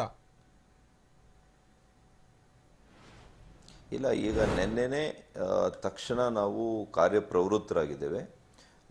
ಬೆಂಗಳೂರಿನಲ್ಲಿ ಪ್ರಾರಂಭ ಮಾಡಿ ಎಲ್ಲ ಜಿಲ್ಲಾ ಆಸ್ಪತ್ರೆಗಳಲ್ಲಿ ಮತ್ತು ವೈದ್ಯಕೀಯ ಕಾಲೇಜುಗಳ ಆಸ್ಪತ್ರೆಗಳು ಏನಿದ್ದಾವೆ ನಮ್ಮ ಇಡೀ ರಾಜ್ಯದಲ್ಲಿ ಎಲ್ಲ ಕಡೆ ಕೂಡ ಒಂದೇ ಸಲ ಬಹುಶಃ ಇನ್ನೊಂದು ವಾರ 10 ದಿವಸ ಒಳಗಡೆ ಇವತ್ತು ಇದನ್ನ ಪುನರ್ವಸತಿಯನ್ನ ಮತ್ತು Covid care, post Covid care ಅಂತ ಏನು ಹೇಳ್ತೇವೆ, ಈ ಘಟಕವನ್ನ ನಾವು ಆರಂಭವನ್ನ ಮಾಡ್ತಾ ಇದ್ದೇವೆ. ಇದರ ಸ್ವರೂಪ ಯಾವ ರೀತಿ ಇರಬೇಕು ಅನ್ನೋದ್ರ ಕಡೆ ಈಗಾಗಲೇ ಸಿದ್ಧತೆಗಳು, ಅದು ಕೂಡ ಸಿದ್ಧತೆ ಆಗಿದೆ. ಅದನ್ನು ಕೂಡ ನಾವು ಪ್ರಕಟಿಸ್ತೀವಿ. ಪ್ರಾರಂಭದಲ್ಲಿ ಈಗ ರಾಜೀವ್ ಗಾಂಧಿ ಎದೆರೋಗಗಳ ಆಸ್ಪತ್ರೆ ಬೆಂಗಳೂರಿನಲ್ಲಿ ಏನಿದೆ ಅಲ್ಲಿ ಸಿದ್ಧ ಆಗಿದೆ. ಬಹುಶಃ ನಾವು 1-2 ದಿವಸದಲ್ಲೇ ಅದು ಉದ್ಘಾಟನೆ ಕೂಡ ಆಗ್ತದೆ. ಓಕೆ, ಡಾಕ್ಟರ್ ಚೇತನ್ ನಮ್ಮ ಜೊತೆಗೆ ಇಲ್ಲಿ ಸ್ಟುಡಿಯೋದಲ್ಲಿ ಇದ್ದಾರೆ. ಅವರು ಒಂದಷ್ಟು ಮಾತನಾಡಬೇಕಂತ ನಿಮ್ ಜೊತೆಗೆ. ಈ ಪಲ್ಸ್ ಆಕ್ಸಿಮೀಟರ್ ನ ಚೆಕ್ ಮಾಡುವಂತ ಸಂದರ್ಭದಲ್ಲಿ ಕೆಲವೊಂದಷ್ಟು ಜನ ಕೇವಲ ಬೆರಳಿಗೆ ಹಾಕಿ ತೆಗಿತಾ ಇದ್ದಾರೆ, ಅದನ್ನ ಸರಿಯಾಗಿ ಆಗ್ತಲ್ಲ ಅಂತ. ಡಾಕ್ಟರ್ ಚೇತನ್ ಮಾತಾಡಿ ಸಚಿವ ಜೊತೆಗೆ. ನಮಸ್ತೆ ಸರ್. ಸೊ ಬಹುಶಃ ಇದು ಒಂದು ಎಲ್ಲರಿಗೂ ಒಂದು ಮಾಹಿತಿ ಏನು, ನಮಸ್ಕಾರ. ಸೊ ಇದೇನ್ ಸರ್, ಈಗ ಆಕ್ಚುಲಿ ತುಂಬಾ ಕಡೆ ಏನಾಗ್ತಿದೆ, ಮೈಲ್ಡ್ ಕೇಸಸ್ ಏನಂತ ನಾವು ಭಾವಿಸ್ಕೊಂಡು ಹೋಮ್ ಕ್ವಾರಂಟೈನ್ ಹೋಗ್ತಾ ಇದೆ, ಅವರು ಮಾಡರೇಟ್ ಆಗಿ ಪರಿವರ್ತನೆ ಆಗ್ಬೋದು ಮನೆಯಲ್ಲೇ. ಸೊ ಅಲ್ಲಿ ಏನಾಗ್ತಿದೆ, ಪಲ್ಸ್ ಆಕ್ಸಿಮೆಟ್ರಿ ನಾವು ಯೂಸ್ ಮಾಡ್ತಾನೆ 5 ನಿಮಿಷ ಫಸ್ಟ್ ವಾಕ್ ಮಾಡ್ಬೇಕು, ಫಾಸ್ಟಾಗಿ ವಾಕ್ ಮಾಡಿ ನಂತರ ಏನು ಪಲ್ಸ್ ಆಕ್ಸಿಮೆಟ್ರಿ ತೋರಿಸುತ್ತೆ ಅದು ಇಂಪಾರ್ಟೆಂಟ್. ಅದು 94-95 ಕೆಳಗೆ ಬಂದರೆ ಅವಾಗ ಅವ್ರಿಗೆ ಆಸ್ಪತ್ರೆಗೆ ಬರಬೇಕಾಗುತ್ತೆ. So that is the important message. ಇದನ್ನು ಯಾರು ಪಾಲಿಸ್ತಿಲ್ಲ ತುಂಬ ಜನ. ಎಷ್ಟೊಂದು ಜನ ಇಲ್ಲಿ ಪ್ರೈಮರಿ ಹೆಲ್ತ್ ಕೇರ್ ಸೆಂಟರ್ ಡಾಕ್ಟರ್ಸ್ಗಾಗಲಿ ಇದ್ರ ಬಗ್ಗೆ ಇನ್ನೂ ಸ್ಪಷ್ಟವಾದ ಮಾಹಿತಿ ಇಲ್ಲ. ಯಾಕಂದರೆ ನಮಗೆ ಮೇನ್ ಉದಾಹರಣೆ ಏನಾಗುತ್ತೆ ಅಂದರೆ, ವೇವ್ ಜಾಸ್ತಿ ಆದಾಗ ರೂರಲ್ ಸೆಂಟರ್ಸ್ ಅಂದ್ರೆ ಹಳ್ಳಿಗಳಲ್ಲಿ, ಗ್ರಾಮೀಣ ಪ್ರದೇಶಗಳಲ್ಲಿ ಇದ್ರ ಬಗ್ಗೆ ಸ್ವಲ್ಪ ಸೈಂಟಿಫಿಕ್ ನಾಲೆಜ್ ಇವನ್ ಪ್ರಾಕ್ಟೀಸಿಂಗ್ ಡಾಕ್ಟರ್ಸ್ ಬೆಳೆಸ್ಕೋಬೇಕಾಗುತ್ತೆ. ಯಾಕಂದ್ರೆ ಈ ಪಲ್ಸ್ ಆಕ್ಸಿಮೀಟರ್ ರೆಸ್ಟಿಂಗ್ ನಲ್ಲಿ ಎಲ್ಲರಿಗೂ ಚೆಕ್ ಮಾಡಿದಾಗ 97, 95 ತೋರಿಸುತ್ತೆ. ಸೊ ವಾಕ್ ಮಾಡಿ ಚೆಕ್ ಮಾಡಿದಾಗ ಬೇಗನೆ ಪಿಕ್ ಮಾಡ್ಬೋದು ನಾವು ಮಾಡ್ರೇಟ್ ಸಿವಿಯರ್ ಕೇಸಸ್, ಬೇಗನೆ ಸ್ಟೀರಾಯ್ಡ್ಸ್ ರೆಮಿಡಿಸಿವಿರ್ ಎಲ್ಲ ಕೊಟ್ಟು ನಾವು ಸಾವು ನೋವನ್ನು ತಪ್ಪಿಸ್ಬೋದು. ಸೊ ಈ ಇಂಪಾರ್ಟೆಂಟ್ ಮೆಸೇಜ್ ಒಂದು ದಯವಿಟ್ಟು ನೀವು ಇನ್ಕ್ಲೂಡ್ ಮಾಡಬೇಕು ಅಂತ ನಾನು ಕೇಳ್ಕೊತೀನಿ. ಇಲ್ಲ, ಇದನ್ನ ಮಾರ್ಗಸೂಚಿಯಲ್ಲಿ ಬಂದಿದೆ, ಆದರೆ ಇದನ್ನ ಹೆಚ್ಚು ಅರಿವು ಮೂಡಿಸುವಂಥದ್ದು ಮತ್ತು ಅವರಿಗೆ ತರಬೇತಿಯನ್ನು ಕೊಡುವಂಥದ್ದು ಕೂಡ ಮಾಡೋಣ. ನಿಜ ನಿಜ. ಥ್ಯಾಂಕ್ ಯು ಡಾಕ್ಟರ್ ಸುಧಾಕರ್ ಅವರೇ, ಇಷ್ಟೊತ್ತು ಟಿವಿನ ಜೊತೆ ಮಾತನಾಡಿದ್ದಕ್ಕೆ. ಇಲ್ಲಿ ಗಮನಿಸ್ತಾ ಇದ್ವಿ, ಸಚಿವರು ಹೇಳ್ತಾ ಇದ್ರು ಡಾಕ್ಟರ್ ಪ್ರದೀಪ್ ಅವರೇ, ಇಲ್ಲ ಇಲ್ಲಿ ಇಮ್ಯುನಿಟಿ ಪವರ್ ಕಡಿಮೆ ಇರುವಂತಹ ಅಥವಾ ಎಸಿಂಪ್ಟಮ್ಯಾಟಿಕ್ ಇರುವಂತಹವರಲ್ಲಿ ತೀವ್ರತೆ ಜಾಸ್ತಿ ಬರುವಂತ ಸಾಧ್ಯತೆ ಇದೆ ಅನ್ನುವಂಥದ್ದು ಅಧ್ಯಯನ ಆಗಿದೆ ಅಂತೇಳಿ. ಅದು ಎಷ್ಟರ ಮಟ್ಟಿಗೆ ಫೀಸಿಬಲ್ ಅಂತ ಹೇಗೆ ನಡೆಯುತ್ತೆ ಅಂತ? ಸರ್, ಈ ಎಲ್ಲ ಅಧ್ಯಯನಗಳು ಮಾಡ್ತಿರ್ತಕ್ಕಂಥದ್ದು ನಮ್ಮ ದೇಶದಲ್ಲಂತೂ ಮಾಡಿರ್ಲಿಕ್ಕಿಲ್ಲ. ಕಾರಣ ನಮ್ಮ ದೇಶದಲ್ಲಿ ಇನ್ನೂ ರೀಇನ್ಫೆಕ್ಷನ್ ಕೇಸಸ್ ಇಲ್ಲ. ಓಕೆ. ಬಟ್ ನಮ್ಮ ದೇಶದಲ್ಲಿ ಕಂಡು ಬಂದಿರೋ ಮೊನ್ನೆ ಸೀರೋ ಸರ್ವೆ ಯಾವುದು ಸಚಿವರೇ ರಿಲೀಸ್ ಮಾಡಿದ್ರು, ಅದರಲ್ಲೂ ಸಹ ಎಸಿಂಪ್ಟಮ್ಯಾಟಿಕ್ ಇದ್ದವರಲ್ಲೂ ಇಮ್ಯುನಿಟಿ ಕಂಡು ಬಂದಿದೆ. ಬಟ್ ಪರ್ಸೆಂಟೇಜ್ ವೈಸ್ ಲೆಕ್ಕ ಹಾಕೊಂಡ್ರೆ ಪರ್ಸೆಂಟೇಜ್ ನಂಗೆ ಅಷ್ಟು ಮಾಹಿತಿ ಇಲ್ಲ. ಆದರೆ ತಾರ್ಕಿಕವಾಗಿ ಯೋಚನೆ ಮಾಡಿದ್ರೆ, ಲಾಜಿಕಲ್ ಆಗಿ ಎಸಿಂಪ್ಟಮ್ಯಾಟಿಕ್ ಇರೋರು ಸಿಂಪ್ಟಮ್ಸ್ ಬರೋದು ಮೋಸ್ಟ್ಲಿ ಇಮ್ಯೂನ್ ರೆಸ್ಪಾನ್ಸ್ ಇಂದಾನೆ. ಅಂದರೆ ರೋಗ ನಿರೋಧಕ ಶಕ್ತಿಗೆ ಈ ಲಿಂಫೋಸೈಟ್ಸು, ವೈಟ್ ಸೆಲ್ಸು ಇವೆಲ್ಲ ಏನಿರುತ್ತೋ ಅದು ಹೋರಾಟ ಮಾಡುವಾಗ ನಮಗೆ ಜ್ವರ ಕಾಣಿಸ್ಕೊಳ್ಳುತ್ತೆ, ಕೆಮ್ಮು ಕಾಣಿಸ್ಕೊಳ್ಳುತ್ತೆ, ಸುಸ್ತು ಕಾಣಿಸ್ಕೊಳ್ಳುತ್ತೆ, ಇದೆಲ್ಲ. ಯಾಕಂದರೆ ಅದು ಹೋರಾಟ ಮಾಡಬೇಕಾದ್ರೆ ಇದೆಲ್ಲ ದೇಹ ತೋರ್ಪಡಿಸುತ್ತೆ. ಇದೆಲ್ಲ ಸೈನ್ಸ್ ಆಫ್ ಇನ್ಫ್ಲಮೇಷನ್ ಅಂತ ಕರಿತೀವಿ. ಇದು ಇಲ್ದಂಥ ಪಕ್ಷದಲ್ಲಿ ಮೋಸ್ಟ್ಲಿ ಇಮ್ಯೂನ್ ರೆಸ್ಪಾನ್ಸ್ ಕಡಿಮೆ ಇರಬಹುದು ಅನ್ನೋ ಒಂದು ಹೈಪಾಥಿಸಿಸ್ ಮೇಲೆ ಈ ನಿರ್ಧಾರಕ್ಕೆ ತಜ್ಞರು ಬಂದಿರೋ ಸಾಧ್ಯತೆ ಇರುತ್ತೆ. ಆದರೆ ಎಸಿಂಪ್ಟಮ್ಯಾಟಿಕ್ ಆದವ್ರಿಗೆ ಇಮ್ಯುನಿಟಿ ಇರಲಿಕ್ಕೆ ಇಲ್ಲ ಅನ್ನೋದು ಇಲ್ಲ. ಅವ್ರಿಗೆ ಇಮ್ಯುನಿಟಿ ಕಡಿಮೆ ಆಗಿ ರೀಇನ್ಫೆಕ್ಷನ್ ಆಗಿ ಬರುವಂಥ ಸಾಧ್ಯತೆ ಇರ್ಬೋದು. ಮೆಮೊರಿ ಸೆಲ್ ಸ್ಟಿಮ್ಯುಲೇಷನ್ನು ಕಡಿಮೆ ಇರ್ಬೋದು. ಇದೆಲ್ಲ ಇವತ್ತಿಗೂ ಸಹ ನಾವು based on some evidence somewhere else, ಎಲ್ಲೋ ಒಂದು ಕಡೆ ಎವಿಡೆನ್ಸ್ ಮೇಲೆ ನಾವು ಹೇಳ್ಬೋದು. ಬಿಕಾಸ್ ಈಗಿನ ಕಾಲಘಟ್ಟದಲ್ಲಿ ಇಲ್ಲಿನ ಸ್ಟಡೀಸು ಇಲ್ಲ. ಒಂದು ಈಗಿನ ಕಾಲಘಟ್ಟದಲ್ಲಿ ಬದುಕಿರುವಂಥ ಯಾರಿಗೂ ಕೋವಿಡ್ನ ಅನುಭವ ಇಲ್ಲ. ಯಾಕಂದ್ರೆ ಎಲ್ಲರೂ ಫೆಬ್ರವರಿ ನಂತರ. ಸೊ ಹಾಗಾಗಿ ಎಲ್ಲವೂ we have to treat it as truth. ಹೌದು, ಇರ್ಬೋದು, ಹಿಂಗೆ ಆಗ್ಬೋದು ಅಂತ ಹೆಚ್ಚು ಯೋಚನೆ ಮಾಡಿಕೊಂಡು ಎಚ್ಚರಿಕೆಯಿಂದ ನಾವು ಮುಂದುವರಿಯೋದೇ ಕರೆಕ್ಟ್. ಆ ನಿಟ್ಟಿನಲ್ಲಿ ಎಲ್ಲರೂ ಮಾಡ್ತಿರೋದು ಕರೆಕ್ಟೇ. ಓಕೆ. ಈ ಜಾಸ್ತಿ ಎಚ್ಚರಿಕೆಯಿಂದ ಇರಬೇಕಾದಂತ ಅವಶ್ಯಕತೆ ಇದೆ ಅಂತ ಸಿಂಪ್ಟಮ್ಯಾಟಿಕ್ ಇರುವಂತವರು ಜಾಸ್ತಿ ಎಚ್ಚರಿಕೆಯಿಂದ ಇರಬೇಕು. ಕರೆಕ್ಟ್. ಸೊ ಇಲ್ಲಿ ಒಂದು ನಾವು ರೀಇನ್ಫೆಕ್ಷನ್ ಬಗ್ಗೆ ಮಾತಾಡ್ತಾ ಇದ್ವಿ. ರೀಇನ್ಫೆಕ್ಷನ್ ಆಗಲಿ ಅಥವಾ ಫಸ್ಟ್ ಇನ್ಫೆಕ್ಷನ್ ಆಗಲಿ, ನಾವು ಅದು ಉಲ್ಬಣ ಆಗಕ್ಕೆ ಬಿಡ್ದಂಗೆ ನಾವು ನೋಡ್ಕೋಬೇಕು. ನಮ್ಮ ಗುರಿ ಅಲ್ಲಿರಬೇಕು. ಮೈಲ್ಡ್ ಇರೋರು ಮಾಡ್ರೇಟ್ ಸಿವಿಯರ್ ಆಗ್ದಂಗೆ ನೋಡ್ಕೋಬೇಕು. ಸರ್ ಒಂದು ಕೇಸ್ ಉದಾಹರಣೆ ಕೊಡ್ತಾ ಇದ್ರು. ಅವ್ರು ಯಾವತ್ತೂ ಸುಮ್ಮನೆ ಪಲ್ಸ್ ಆಕ್ಸಿಮೆಟ್ರಿ ಇಟ್ಕೊಂಡಾಗ ಎಲ್ಲ ಫೀವರು ಸಬ್ ಸಿಂಪ್ಟಮ್ಸ್ ಬಂದಿದೆ. ನಾನು ಪಲ್ಸ್ ಆಕ್ಸಿಮೆಟ್ರಿ ಅವತ್ತು ಇಟ್ಕೊಂಡು ನೋಡಿದೆ, ಬೆಳಗ್ಗೆ ಎದ್ದಾಗ 92% ಬಂದಿದೆ. ಸೊ ಆ ವ್ಯಕ್ತಿ ಏನಾದರೂ 3-4 ದಿವಸ ಮುಂಚೆನೆ ತನ್ನ ಸಿಂಪ್ಟಮ್ಸ್ ಬಂದಾಗ ಫಸ್ಟ್ ಡೇನೆ ವಾಕ್ ಮಾಡಿ ಪಲ್ಸ್ ಆಕ್ಸಿಮೆಟ್ರಿ ಚೆಕ್ ಮಾಡಿದರೆ we would have picked him early. ಆವಾಗಲೇ ಬೇಗ ಆಂಟಿವೈರಲ್ ಕೊಟ್ಟು ಬೇಗನೆ ಕೊಟ್ಟು ಅವ್ನಿಗೇನು ಒಂದು ICU ಹೋಗೋದು ಅಥವಾ ಒಂದು ತೀವ್ರತೆ ಆಗೋದನ್ನ ಕಮ್ಮಿ ಮಾಡ್ಬೋದು. ಸೊ ನಾವು ಅದ್ರ ಬಗ್ಗೆ ಆ ಸೈಂಟಿಫಿಕ್ ಅಪ್ರೋಚ್ ಬಗ್ಗೆ ಗಮನ ವಹಿಸೋಣ. ನೆಕ್ಸ್ಟ್ ರೀಇನ್ಫೆಕ್ಷನ್ ಆದ್ರೂ ಪರವಾಗಿಲ್ಲ, ಆವಾಗಲೂ ಕೂಡ ವಿ ಶುಡ್ ಟ್ರ್ಯಾಕ್ ದಿಸ್. ಅವರು ಸಿವಿಯರಿಟಿ ಆಗೋದನ್ನ ತಪ್ಪಿಸ್ಲಿಕ್ಕೆ ಅಂದ್ರೆ we should act fast. So viral, ಈಗ ನಾವ್ ಹೆಂಗೆ ಗೋಲ್ಡನ್ ಪೀರಿಯಡ್ ಅಂತೀವಿ ಯಾವ್ದು ಸ್ಟ್ರೋಕ್ ಹಾರ್ಟ್ ಅಟ್ಯಾಕ್ ಅಲ್ಲಿ, ಈ ವೈರಲ್ ಡಿಸೀಸ್ಗೆ ನಾವು ಆ ಫಸ್ಟ್ ಏನೋ ಒಂದು 3 days ಇದೆಯಲ್ಲ, that is very important, crucial. So golden period, time is gold. So ನಾವು ಬೇಗ ಆಕ್ಟ್ ಮಾಡಿದಷ್ಟು ಆ ವೈರಲ್ ಫೇಸ್ ಏನಿದೆ ಆ ವೈರಲ್ ಲೋಡ್ ಕಮ್ಮಿ ತಂದು ಪೋಸ್ಟ್ ಇನ್ಫ್ಲಮೇಷನ್ ಏನಾಗುತ್ತೆ, ಫೈಬ್ರೋಸಿಸ್, ಪೋಸ್ಟ್ ಕಾಂಪ್ಲಿಕೇಶನ್ಸ್ ಎಲ್ಲ ಕಮ್ಮಿ ಮಾಡಬಹುದು. ನಿಜ ನಿಜ ನಿಜ ನಿಜ. ಮತ್ತೆ ನಿಮ್ ಜೊತೆಗೆ ಚರ್ಚೆನ ಮುಂದುವರಿಸ್ತೀನಿ ಚಿಕ್ಕ ಬ್ರೇಕ್ ಆದ್ಮೇಲೆ. ವಿಶೇಷ ಕಾರ್ಯಕ್ರಮಕ್ಕೆ ಮತ್ತೆ ಸ್ವಾಗತ. ಗಮನಿಸ್ತಾ ಇದ್ವಿ ಇಲ್ಲಿ ವೈದ್ಯರು ಹೇಳ್ತಾ ಇದ್ದಂತಹ ಮಾತು ಜೊತೆಗೆ ಸ್ವತಃ ಸಚಿವರು ಹೇಳ್ತಾ ಇರುವಂತಹ ಮಾತು. ರೀಇನ್ಫೆಕ್ಷನ್ ರೇಟ್ 5% ಇರಬಹುದು ಅಥವಾ 10% ಇರಬಹುದು, ಅದು ಏನೇ ಇದ್ರೂ ಕೂಡ ಎಚ್ಚರಿಕೆಯಿಂದ ಇರಬೇಕಾಗಿರೋದು ಅನಿವಾರ್ಯ. ಇನ್ನು 2ನೇ ಬಾರಿ ಅಟ್ಯಾಕ್ ಆದ್ರೆ ಕೋವಿಡ್ 2ನೇ ದಾಳಿಯ ವೇಳೆ ವೈರಸ್ ಮೊದಲ ರೂಪದಲ್ಲೇ ಇರುತ್ತಾ ಅಥವಾ ಬದಲಾಗುತ್ತಾ? ಇದು ವೆರಿ ವೆರಿ ಇಂಪಾರ್ಟೆಂಟ್ ಆಗಿರುವಂತಹ ವಿಚಾರ. ವೈದ್ಯರನ್ನ ಮಾತನಾಡಿಸ್ತೀನಿ. ಕೊರೋನಾ ವ್ಯಾಕ್ಸಿನ್ ಪತ್ತೆ ಹಚ್ಚೋಕೆ ತಡವಾಗ್ತಾ ಇರೋದು ಯಾಕೆ? ಇಲ್ಲಿ ಕೊರೋನಾ ವ್ಯಾಕ್ಸಿನ್ ಬರುತ್ತೆ ಎನ್ನುವಂತಹ ಮಾತಿತ್ತು, ಆದ್ರೆ ಕೊರೋನಾ ಲಸಿಕೆ ಬರೋದಕ್ಕೂ ಕೂಡ ತಡ ಆಗ್ತಾ ಇರೋದು. ಎಲ್ಲ ಒಂದು ಕಡೆಗೆ ಕೊರೋನಾದ ರೂಪಾಂತರ ಏನಾದ್ರೂ ಇದಕ್ಕೆ ಕಾರಣ ಆಯ್ತಾ? 2ನೇ ಬಾರಿ ಅಟ್ಯಾಕ್ ಮಾಡೋ ವೈರಸ್ ಯಾವ ರೂಪದಲ್ಲಿ ಇರುತ್ತೆ? ವೈರಸ್ ಏನಾದರೂ ರೂಪಾಂತರ ಆಗುತ್ತಾ? ಈ ರೂಪಾಂತರ ಆಗ್ತಾ ಇರುವಂತಹ ಇದರ ಗುಣಲಕ್ಷಣದಿಂದಾಗಿಯೇ ಲಸಿಕೆಯನ್ನ ಕಂಡು ಹಿಡಿಯೋದಕ್ಕೆ ಸಮಯಾವಕಾಶ ತೆಗೆದುಕೊಳ್ತಾ ಇದೆಯಾ? ಇಲ್ಲಿ ಕೊರೋನಾ ತನ್ನ ರೂಪಾಂತರವನ್ನ ಅಥವಾ ತನ್ನ ಮೂಲ ಸ್ವರೂಪವನ್ನ ಬದಲಾವಣೆ ಮಾಡಿಕೊಳ್ತಾ ಹೋದ್ರೆ ಕೊರೋನಾ ವೈರಸ್ ಸುಮಾರು 150ರಷ್ಟು ಮ್ಯೂಟೇಷನ್ ಆಗಿದೆಯಂತೆ ಅಥವಾ ರೂಪಾಂತರ ಆಗಿದೆ ಎನ್ನುವಂತಹ ವಿಚಾರ ಗೊತ್ತಾಗ್ತಾ ಇದೆ. ಹೀಗಾಗಿ ಕೊರೋನಾಗೆ ಬೇಗ ವ್ಯಾಕ್ಸಿನ್ ಕಂಡು ಹಿಡಿಯೋದು ಕಷ್ಟವಾಗಿದೆ ಎನ್ನುವಂತ ಮಾತು ಕೂಡ ತಜ್ಞರ ವಲಯದಲ್ಲಿ ಕೇಳಿ ಬರ್ತಾ ಇರೋದು.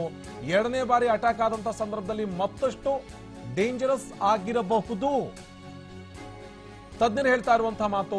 ಈ ಕಾರಣಕ್ಕಾಗಿಯೇ ಎಚ್ಚರಿಕೆಯಿಂದ ಇರಬೇಕಾದಂತಹ, ಅದರ ಜೊತೆಗೆ ಮುನ್ನೆಚ್ಚರಿಕೆಯನ್ನು ತೆಗೆದುಕೊಳ್ಳಬೇಕಾದಂತಹ ಅನಿವಾರ್ಯತೆ ಸದ್ಯಕ್ಕೆ ಜಾಸ್ತಿ ಇದೆ. ಇಷ್ಟು ದಿವಸಗಳ ಕಾಲ ನಾವು ಮಾಸ್ಕ್ ಹಾಕಿದ್ದಾಯ್ತು, ಅದನ್ನು ಹೊರತುಪಡಿಸಿ ದೈಹಿಕ ಅಂತರ ಕಾಪಾಡಿಕೊಂಡಿದ್ದಾಯ್ತು. ಇದನ್ನು ಹೊರತುಪಡಿಸಿ ಇದನ್ನೇ ಇನ್ನೊಂದಷ್ಟರ ಮಟ್ಟಿಗೆ ಸ್ಟ್ರಿಕ್ಟ್ ಆಗಿ ಮಾಡ್ತಾ ಹೋದ್ರೆ ಖಂಡಿತವಾಗಿಯೂ ಎರಡನೇ ಅಲೆ ಬಂದರೂ ಸಮಸ್ಯೆ ಆಗೋದಿಲ್ಲ, ಅಥವಾ ಎರಡನೇ ಬಾರಿಗೆ ಅಟ್ಯಾಕ್ ಆದರೂ ಕೂಡ ಸಮಸ್ಯೆ ಆಗೋದಿಲ್ಲ. ಇಲ್ಲಿ ಡಾಕ್ಟರ್ ಚೇತನ್ ಅವರೇ ಗಮನಿಸ್ತಾ ಇದ್ವಿ, ಈ ಕೊರೋನಾ ವೈರಸ್ ರೂಪಾಂತರಗೊಳ್ತಾ ಇದೆ ಅಥವಾ ಹೊಸ ಸ್ಟ್ರೇನ್ ಬಂದಂತ ಸಂದರ್ಭದಲ್ಲಿ ಅದನ್ನ ನಾವು ರೀಇನ್ಫೆಕ್ಷನ್ ಅಂತ ಹೇಳಿ ಕರಿತೀವಿ. ಅದು ಎಷ್ಟರ ಮಟ್ಟಿಗೆ ನಡೀತಾ ಇದೆ ಅಂತ ವೈರಸ್ ನಲ್ಲಿ? ಅದು ನ್ಯಾಚುರಲ್ ಪ್ರೋಸೆಸ್. ಅದು ಮುಂಚೆನೂ ನಾವು ಮಾತಾಡಿದ್ವಿ, ಆಂಟಿಜೆನಿಕ್ ಶಿಫ್ಟ್, ಆಂಟಿಜೆನಿಕ್ ಡ್ರಿಫ್ಟ್ ಅಂತ ಹೇಳ್ತೀವಿ. ಸೀಸನ್ ವೇರಿ ಆದಾಗ ಇದಾಗೋದು. ಸೊ ನೀವು ವ್ಯಾಕ್ಸಿನ್ ಬಗ್ಗೆ ಹೇಳ್ತಾ ಇದ್ರಿ, ವ್ಯಾಕ್ಸಿನ್ ಒಂದ್ಸಲ ತಗೊಂಡ ಕ್ಷಣಕ್ಕೆ ಅದು ಇದಾಗಲ್ಲ. ಸೇಮ್ ಇನ್ಫ್ಲುಯೆನ್ಸಾ ವ್ಯಾಕ್ಸಿನ್ ತರ ಪ್ರತಿ ಸೀಸನು ಇಯರ್ಗೆ ತಗೋಬೇಕಾಗುತ್ತೆ, ಯಾಕಂದ್ರೆ ಸ್ಟ್ರೈನ್ಸ್ ಅಪ್ಡೇಟ್ ಆಗುತ್ತೆ ಮತ್ತೆ ತಗೋಬೇಕಾಗುತ್ತೆ. ಸೊ ಅಷ್ಟರಲ್ಲಿ ನಾನು ಅವತ್ತೇ ಹೇಳಿದೆ, ಅದು ಅಷ್ಟರಲ್ಲಿ ಹರ್ಡ್ ಇಮ್ಯುನಿಟಿ ತನಕ ಬಂದ್ಬಿಟ್ಟಿರ್ತೀವಿ. Either we should get immunise by getting infected, antibodies ಬರೋದು, ಇಲ್ಲ ಹರ್ಡ್ ಇಮ್ಯುನಿಟಿ. ಅಂದ್ರೆ ಈ ಒಂದು ಆಫೀಸ್ನಲ್ಲಿ 100 ಜನ ಇದ್ದಾರೆ, 60 ಜನಕ್ಕೆ ಎಕ್ಸ್ಪೋಸ್ ಆದರೆ ಇನ್ನು 40 ಜನಕ್ಕೆ ಬರೋ ಸಾಧ್ಯತೆ ಕಮ್ಮಿ, ಯಾಕಂದ್ರೆ there is no chance of getting infected from others. That is herd immunity. So ಇಲ್ಲಿ ಒಂದು ಅರ್ಥ ಮಾಡ್ಕೋಬೇಕು, ಇನ್ಫೆಕ್ಷನ್ ರೀಇನ್ಫೆಕ್ಷನ್ ಯಾವುದೇ ಆಗಲಿ. ನೀವು ಸ್ಟಾರ್ಟಿಂಗ್ ಒಂದು ಮಾತು ಹೇಳಿದ್ರು ಸರ್, ಆಕ್ಸಿಡೆಂಟ್ ಆಗುತ್ತೆ ಮತ್ತೆ ಆಕ್ಸಿಡೆಂಟ್ ಆಗಲ್ಲ ಅಂತ ಅನ್ಕೋಬಾರ್ದು. ಸರಿ, ಈ ಸಲ ಆಕ್ಸಿಡೆಂಟ್ ಆಗಿದೆ, ನೆಕ್ಸ್ಟ್ ಟೈಮ್ ಆಕ್ಸಿಡೆಂಟ್ ಆಗ್ದಂಗೆ ನಾವು ರೋಡ್ ಸರಿ ಇದೆಯಾ ಅಂತ ನೋಡ್ಕೋಬೇಕು, ಲೈಟಿಂಗ್ ಸರಿ ಇದೆಯಾ ಅಂತ ನೋಡ್ಕೋಬೇಕು, ಜೀಬ್ರಾ ಕ್ರಾಸಿಂಗ್ ಹಾಕ್ಸ್ಬೇಕು, ಇದು ಮುನ್ನೆಚ್ಚರಿಕೆ ತಗೋಬೇಕು. ಸೊ ಕೊರೋನಾ ವಿಷಯದಲ್ಲೂ ಹಾಗೆ. ನೆಕ್ಸ್ಟ್ ಟೈಮ್ ಬಂದಾಗ ನಾವು ಈ ಬ್ರಹ್ಮಾಸ್ತ್ರ ಪಲ್ಸ್ ಆಕ್ಸಿಮೆಟ್ರಿ ಖಂಡಿತ ಯೂಸ್ ಮಾಡಲೇಬೇಕು. ಅದು ವಾಕ್ ಮಾಡಿ 5 ಮಿನಿಟ್ಸ್ ಬ್ರಿಸ್ಕ್ ವಾಕ್ ಮಾಡಿ ಚೆಕ್ ಮಾಡ್ಕೋಬೇಕು. 95-96% ಮೇಲಿದ್ದೆ ಮೈಲ್ಡ್ ಸಿಂಪ್ಟಮ್ಸ್ ಇದ್ರೆ ಯು ಆರ್ ಸಿಂಪ್ಟಮೆಟಿಕ್ ಮೈಲ್ಡ್ ಅಂತ ಕ್ಯಾಟಗರೈಸ್ ಮಾಡಬೇಕು. ಕಮ್ಮಿ ಆಗ್ತಿದಂಗೆ ಮಾಡರೇಟ್, ಅವಾಗ immediate you have to give steroids ಇದೆಲ್ಲ ಕೊಟ್ಟು ಅಡ್ಮಿಟ್ ಮಾಡ್ಕೋಬೇಕು. ಸೊ ಈ ಒಂದು ಸಿಂಪ್ಟಮೆಟಿಕ್ ಬೇಸ್ಡ್ ಟ್ರೀಟ್ಮೆಂಟ್ ಕಡೆ ನಾವು ಅಪ್ರೋಚ್ ಇರಬೇಕು, either first time or second time ಬೇಗ ಆಕ್ಟ್ ಮಾಡಬೇಕು. ಸೊ ಆ ಅಪ್ರೋಚ್ ಕಡೆ ಗಮನ ವಹಿಸೋಣ, ಯಾಕಂದ್ರೆ ನಮ್ಗೆ ಸದ್ಯಕ್ಕೆ ಇನ್ನೂ ಡೆಫಿನೆಟಿವ್ ಆಗಿ ಏನೂ ಒಂದು ಇಲ್ಲದೆ ಇದ್ದಾಗ ಸಿಂಪ್ಟಮ್ಸ್ ಕಡೆಗೆ ಹೆಚ್ಚು ನಾವು ಪ್ರಾಮುಖ್ಯತೆ ಕೊಡೋಣ. ಸೊ ಈ ಎಸ್ಪೆಷಲಿ ಈ ಫಸ್ಟ್ ಹಾಂಗ್ಕಾಂಗ್ ಕೇಸಿಂದ ನೀವು ತಗೊಂಡ್ರು ಕೂಡ ಅವ್ನು second time he was asymptomatic, still doing fine.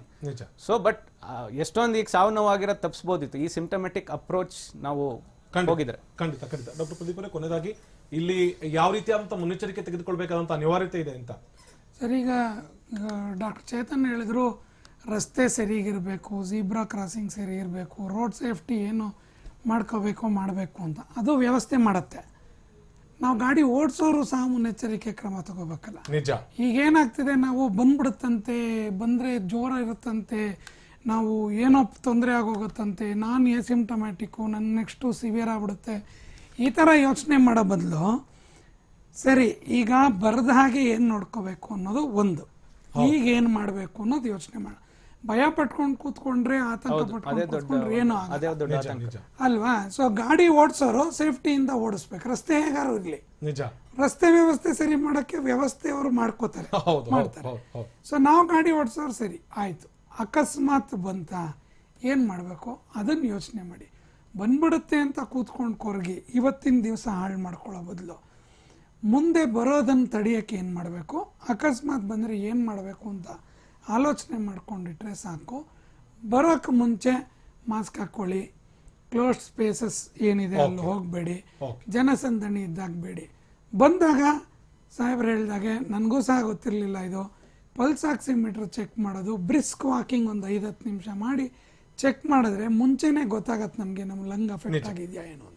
So ಇದನ್ನ ಮಾಡ್ಕೊಂಡ್ರೆ ಬಹುಶಃ ನಾವು ಗಾಡಿ ಸರಿ ಓಡಿಸಬೇಕು, ವ್ಯವಸ್ಥೆನೂ ಸರಿ ಮಾಡಬೇಕು. ಸೊ ವ್ಯವಸ್ಥೆ ಸರಿ ಮಾಡೋದು ಸಚಿವರು ಕಮಿಟ್ಮೆಂಟ್ ಇದೆ, ಸರ್ಕಾರದ ಕಮಿಟ್ಮೆಂಟ್ ಇದೆ, ಮೀಡಿಯಾ ಇದೆ, ಮಾಡ್ತೀವಿ. ನಾವು ಸರಿ ಇರೋದು ನಮ್ಮ ಕೈಲಿ ಮಾತ್ರ ಇದೆ, ಬೇರೆ ಯಾರ ಕೈಲೂ ಇಲ್ಲ. ನಿಜ ನಿಜ. ಅದನ್ನ ನೀವು ಮಾಡಬೇಕು ಅನ್ನೋದು ನನ್ನ ಮಾತು. Thank you doctor Chandra. Thank you doctor Pradeep ಅವರೇ, ಇಷ್ಟೊತ್ತು ಟಿವಿನ ಜೊತೆ ಮಾತನಾಡಿದ್ದಕ್ಕೆ. ಇಲ್ಲಿ ಗಮನಿಸ್ತಾ ಹೋಗಬೇಕು, ಪದೇ ಪದೇ ಇಲ್ಲಿ TV9 ಮೊದಲಿಂದಲೂ ಕೂಡ ಹೇಳ್ತಾ ಬರ್ತಾ ಇರೋದು ತ್ರಿಸೂತ್ರವನ್ನ ಪಾಲಿಸಿ ಅಂತೇಳಿ. ಮುಖಕ್ಕೆ ಮಾಸ್ಕ್ ಅನ್ನ ಹಾಕಿಕೊಳ್ಳೋದು, ಅದರ ಜೊತೆಗೆ ದೈಹಿಕ ಅಂತರ ಕಾಪಾಡಿಕೊಳ್ಳೋದು, ಅದರ ಜೊತೆಗೆ ಪದೇ ಪದೇ ಕೈಯನ್ನ ತೊಳೆದುಕೊಳ್ಳುವ ಮೂಲಕ ಕೊರೋನಾವನ್ನ ಸಾಧ್ಯವಾದಷ್ಟು ಮಟ್ಟಿಗೆ ಅದನ್ನ ಬರದೇ ಇರೋ ಹಾಗೆ ತಡೆಯೋದಕ್ಕೆ ಸಾಧ್ಯ ಆಗುತ್ತೆ ಅನ್ನೋದು ಸ್ವತಃ ವೈದ್ಯರ ಜೊತೆಗೆ ತಜ್ಞರು ಕೂಡ ಅಂಥದ್ದೇ ಮಾತನ್ನ ಹೇಳ್ತಾ ಇದ್ದಾರೆ. ಕೊರೋನಾ ಬರದೇ ಇರೋ ಹಾಗೆ ತಡೆಯೋದಕ್ಕೆ ಸದ್ಯ ನಮ್ಮ ಹತ್ರ ಇರುವಂತ ಬ್ರಹ್ಮಾಸ್ತ್ರ ಅಂತ ಹೇಳಿದ್ರೆ ಎಚ್ಚರಿಕೆಯಿಂದ ಇರೋದು. ಇದು ಈ ಹೊತ್ತಿನ ವಿಶೇಷ. ಈಗ ವಾರಂಟ್ ಕಾರ್ಯಕ್ರಮ ಪ್ರಸಾರವಾಗುತ್ತೆ. ನಿರಂತರ ಸುದ್ದಿಗಾಗಿ ನೋಡ್ತಾ ಇರಿ TV9.